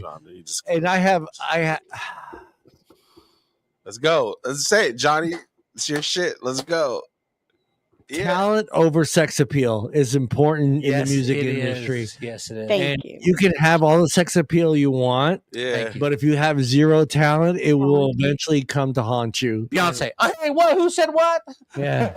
So for me, I would get canceled. If I were Sabrina Carpenter's producer, I would tell her stay away from this. To work on her vocals and make sure that she doesn't have to sell this sex appeal and she doesn't have to be so woke. Well, see, here's the problem though, right? There you go. Well, with that, I gotta head out. I gotta go to sleep. No, Julian. I got work. All right, Julian, have a good night tonight, brother. Before you go, have a good night, man. Before you go, and we always do this question: what did you learn today? What did you learn today? Sabrina Carpenter needs to work on her vocals. Her boobs are fine. Her boob and her ass is fine, but she needs to work on her vocals. No, seriously, what else did you learn today? As far as the main topic, which was women that have jobs that we can't handle. That you guys are all scared of lawyers. Yes, we are. Yes, we are. We are afraid of lawyers. Yes, we are. And therapists. I don't want to be therapist. Give me a therapist. I don't care. I switched up. Yeah, I'm with you. I'm like, let me get a therapy session. You guys want the free fucking care, bro? On the free, no co-payment. No. Come home and fucking bro. Analyze me. Fix me, bro. No. I don't want to be fixed. I want you to delve. I want you to delve inside my mind, see who I am, and you will change careers. Yeah. Nobody wants. Everybody say goodbye to Julian. All right, Julian. I don't know what the fuck I'll see you tomorrow night, Julian. Yeah, I'll see you tomorrow, man. All right, Mr. Sharp. Yes. We're at the end of the show, Mr. Sharp. Yes. What did Mr. Sharp learn today? Mr. Sharp learned that there are number one, I have no problem with a woman being successful. I appreciate the fact that they're out there grinding and they want to be successful. I have no problem with that. And some of the girls on the list I have dated and in my lifetime. And again, I will never tell somebody not to do a job or not to try to succeed every day in their life. Just don't change me. I am who I am. Yeah. And look, ladies, be successful. I don't care. I applaud you. I'm on the sidelines pushing you to be better than you are. But just don't change me. I like it, Bob. Mr. Art, remember to say if I weren't married. Like I said, I circled around. I think it'd be cool to kind of date a therapist. What was the other one that we didn't want to?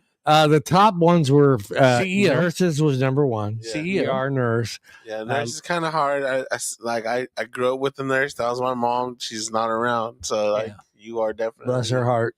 Yeah, bless her for sure. Because she did. Shout out to your mom. She did hospice too. Shout out to my mom. Hospice. Shout out to Art's mom. She worked it, man. Single mom, single mothers, man. They're like, we're gonna be your dad this summer. No, shut the fuck. We are. Hey, protect single mothers, dude. You are going to the Grand Canyon this year. Yeah, you're hopefully. I will buy the hotel. You don't have one dad. You have two dads. That's crazy.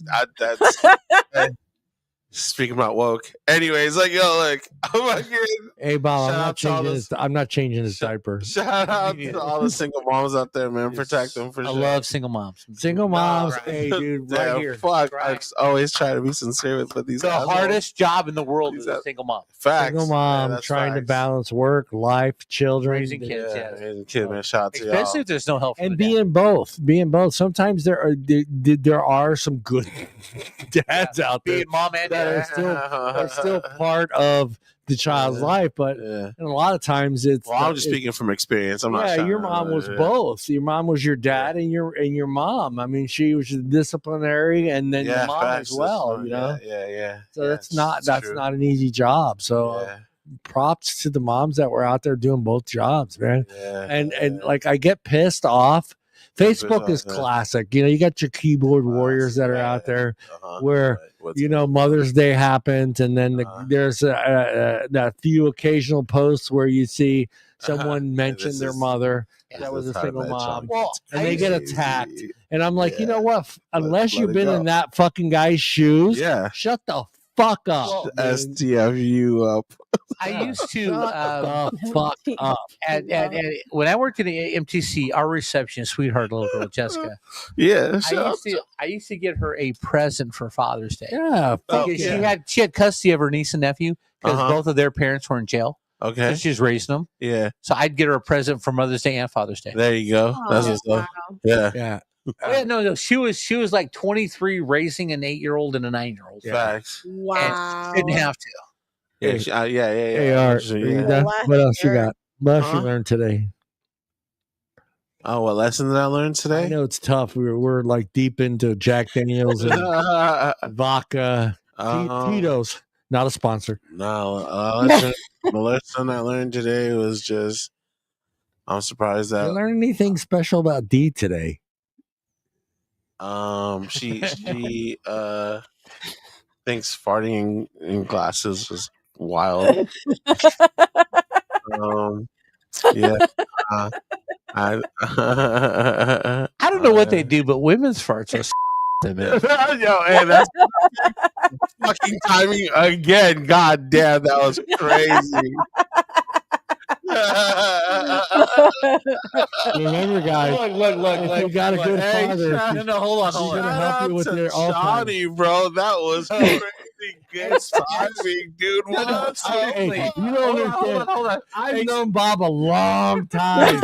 I can see that little twinkle in his fucking eye, dude. I see that twinkle goes right over to the button, dude. Look, crazy. And it's worse when Aunt Flo is in town. Whoa. Anyways, yeah, to the men out there, bro, like fucking relax, dude. Like either have a good time, be a little more confident, be more confident in yourself and your relationship, dude. Like, here's the whole deal though. If you roll over and she's naked and she farts, it doesn't matter. She's naked next to you. It doesn't matter. It doesn't matter what it smells like. As long as she's naked and she's next to you. As long as she doesn't try to put you in a Dutch oven, dude, don't worry about it. Dutch oven sucks. It's like unicorn dust. Exactly. or no, it's pixie dust. Yes. It's pixie dust. Yeah. It helps you fly, you know. Or the the asshole that farts in bed and then starts lifting the sheets up and down. The fan it, parachute it, just fill the room. Hey, Alyssa, I really love Olivia Rodrigo. She's incredible. But get your daughter away from Tanner. Olivia, man, let her listen to all that shit, man. Olivia Rodrigo, yeah, let her have fun. But yo, wait a minute. So you're stay away from Demi Lovato. You're saying airing hold on, airing it out is bad?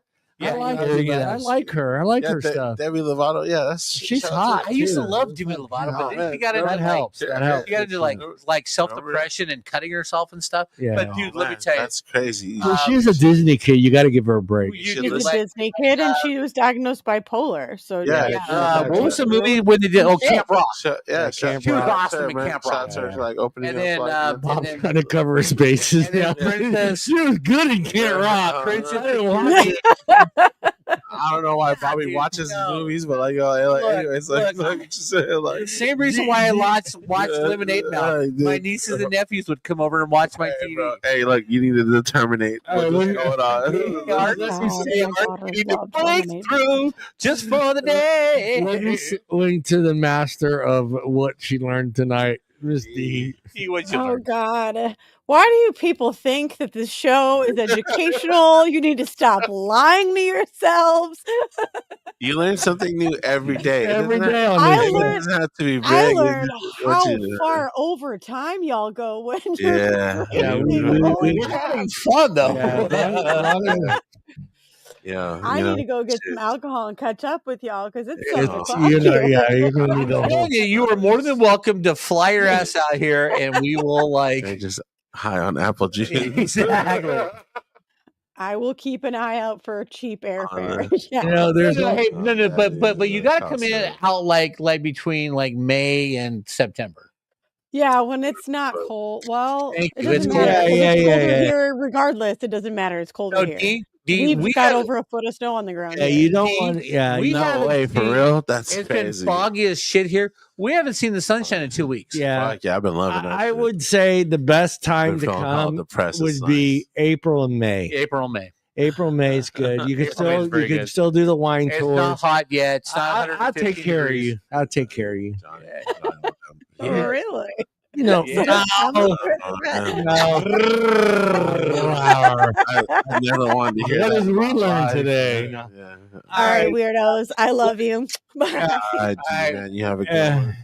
And let's wrap up today's episode of Afternoon Delight with the boys. Here's what we learned today. Men love independent women. Yeah, we do. Right up until the time they actually are independent. No, it's when they tell us how to live our lives. Millennials pretend they're fine. Gen Z pretends that they're unbothered. And both generations absolutely lose their mind when she texts, "Hey, baby, I'm working late."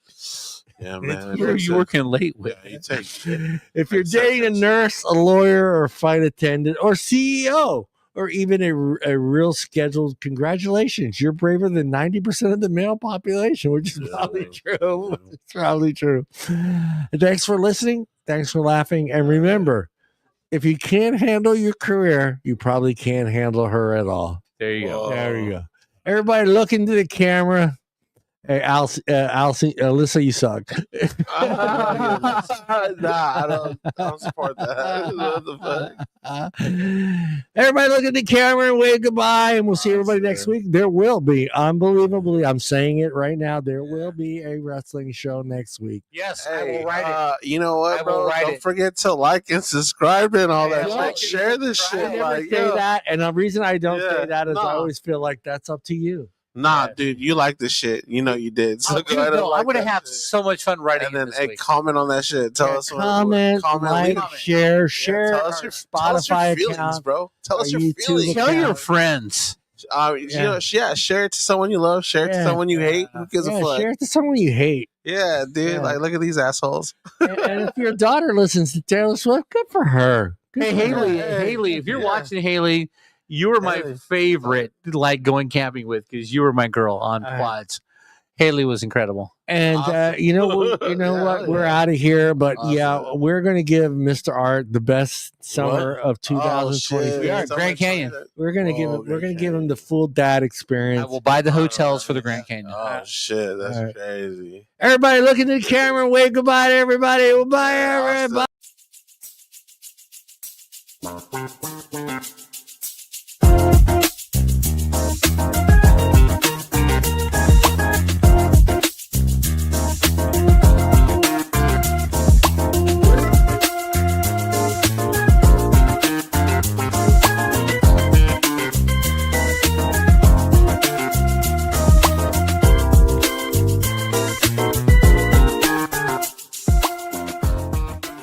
Big shout out to all the hot moms out there from the boys here at the Afternoon Delight podcast. We see you, ladies.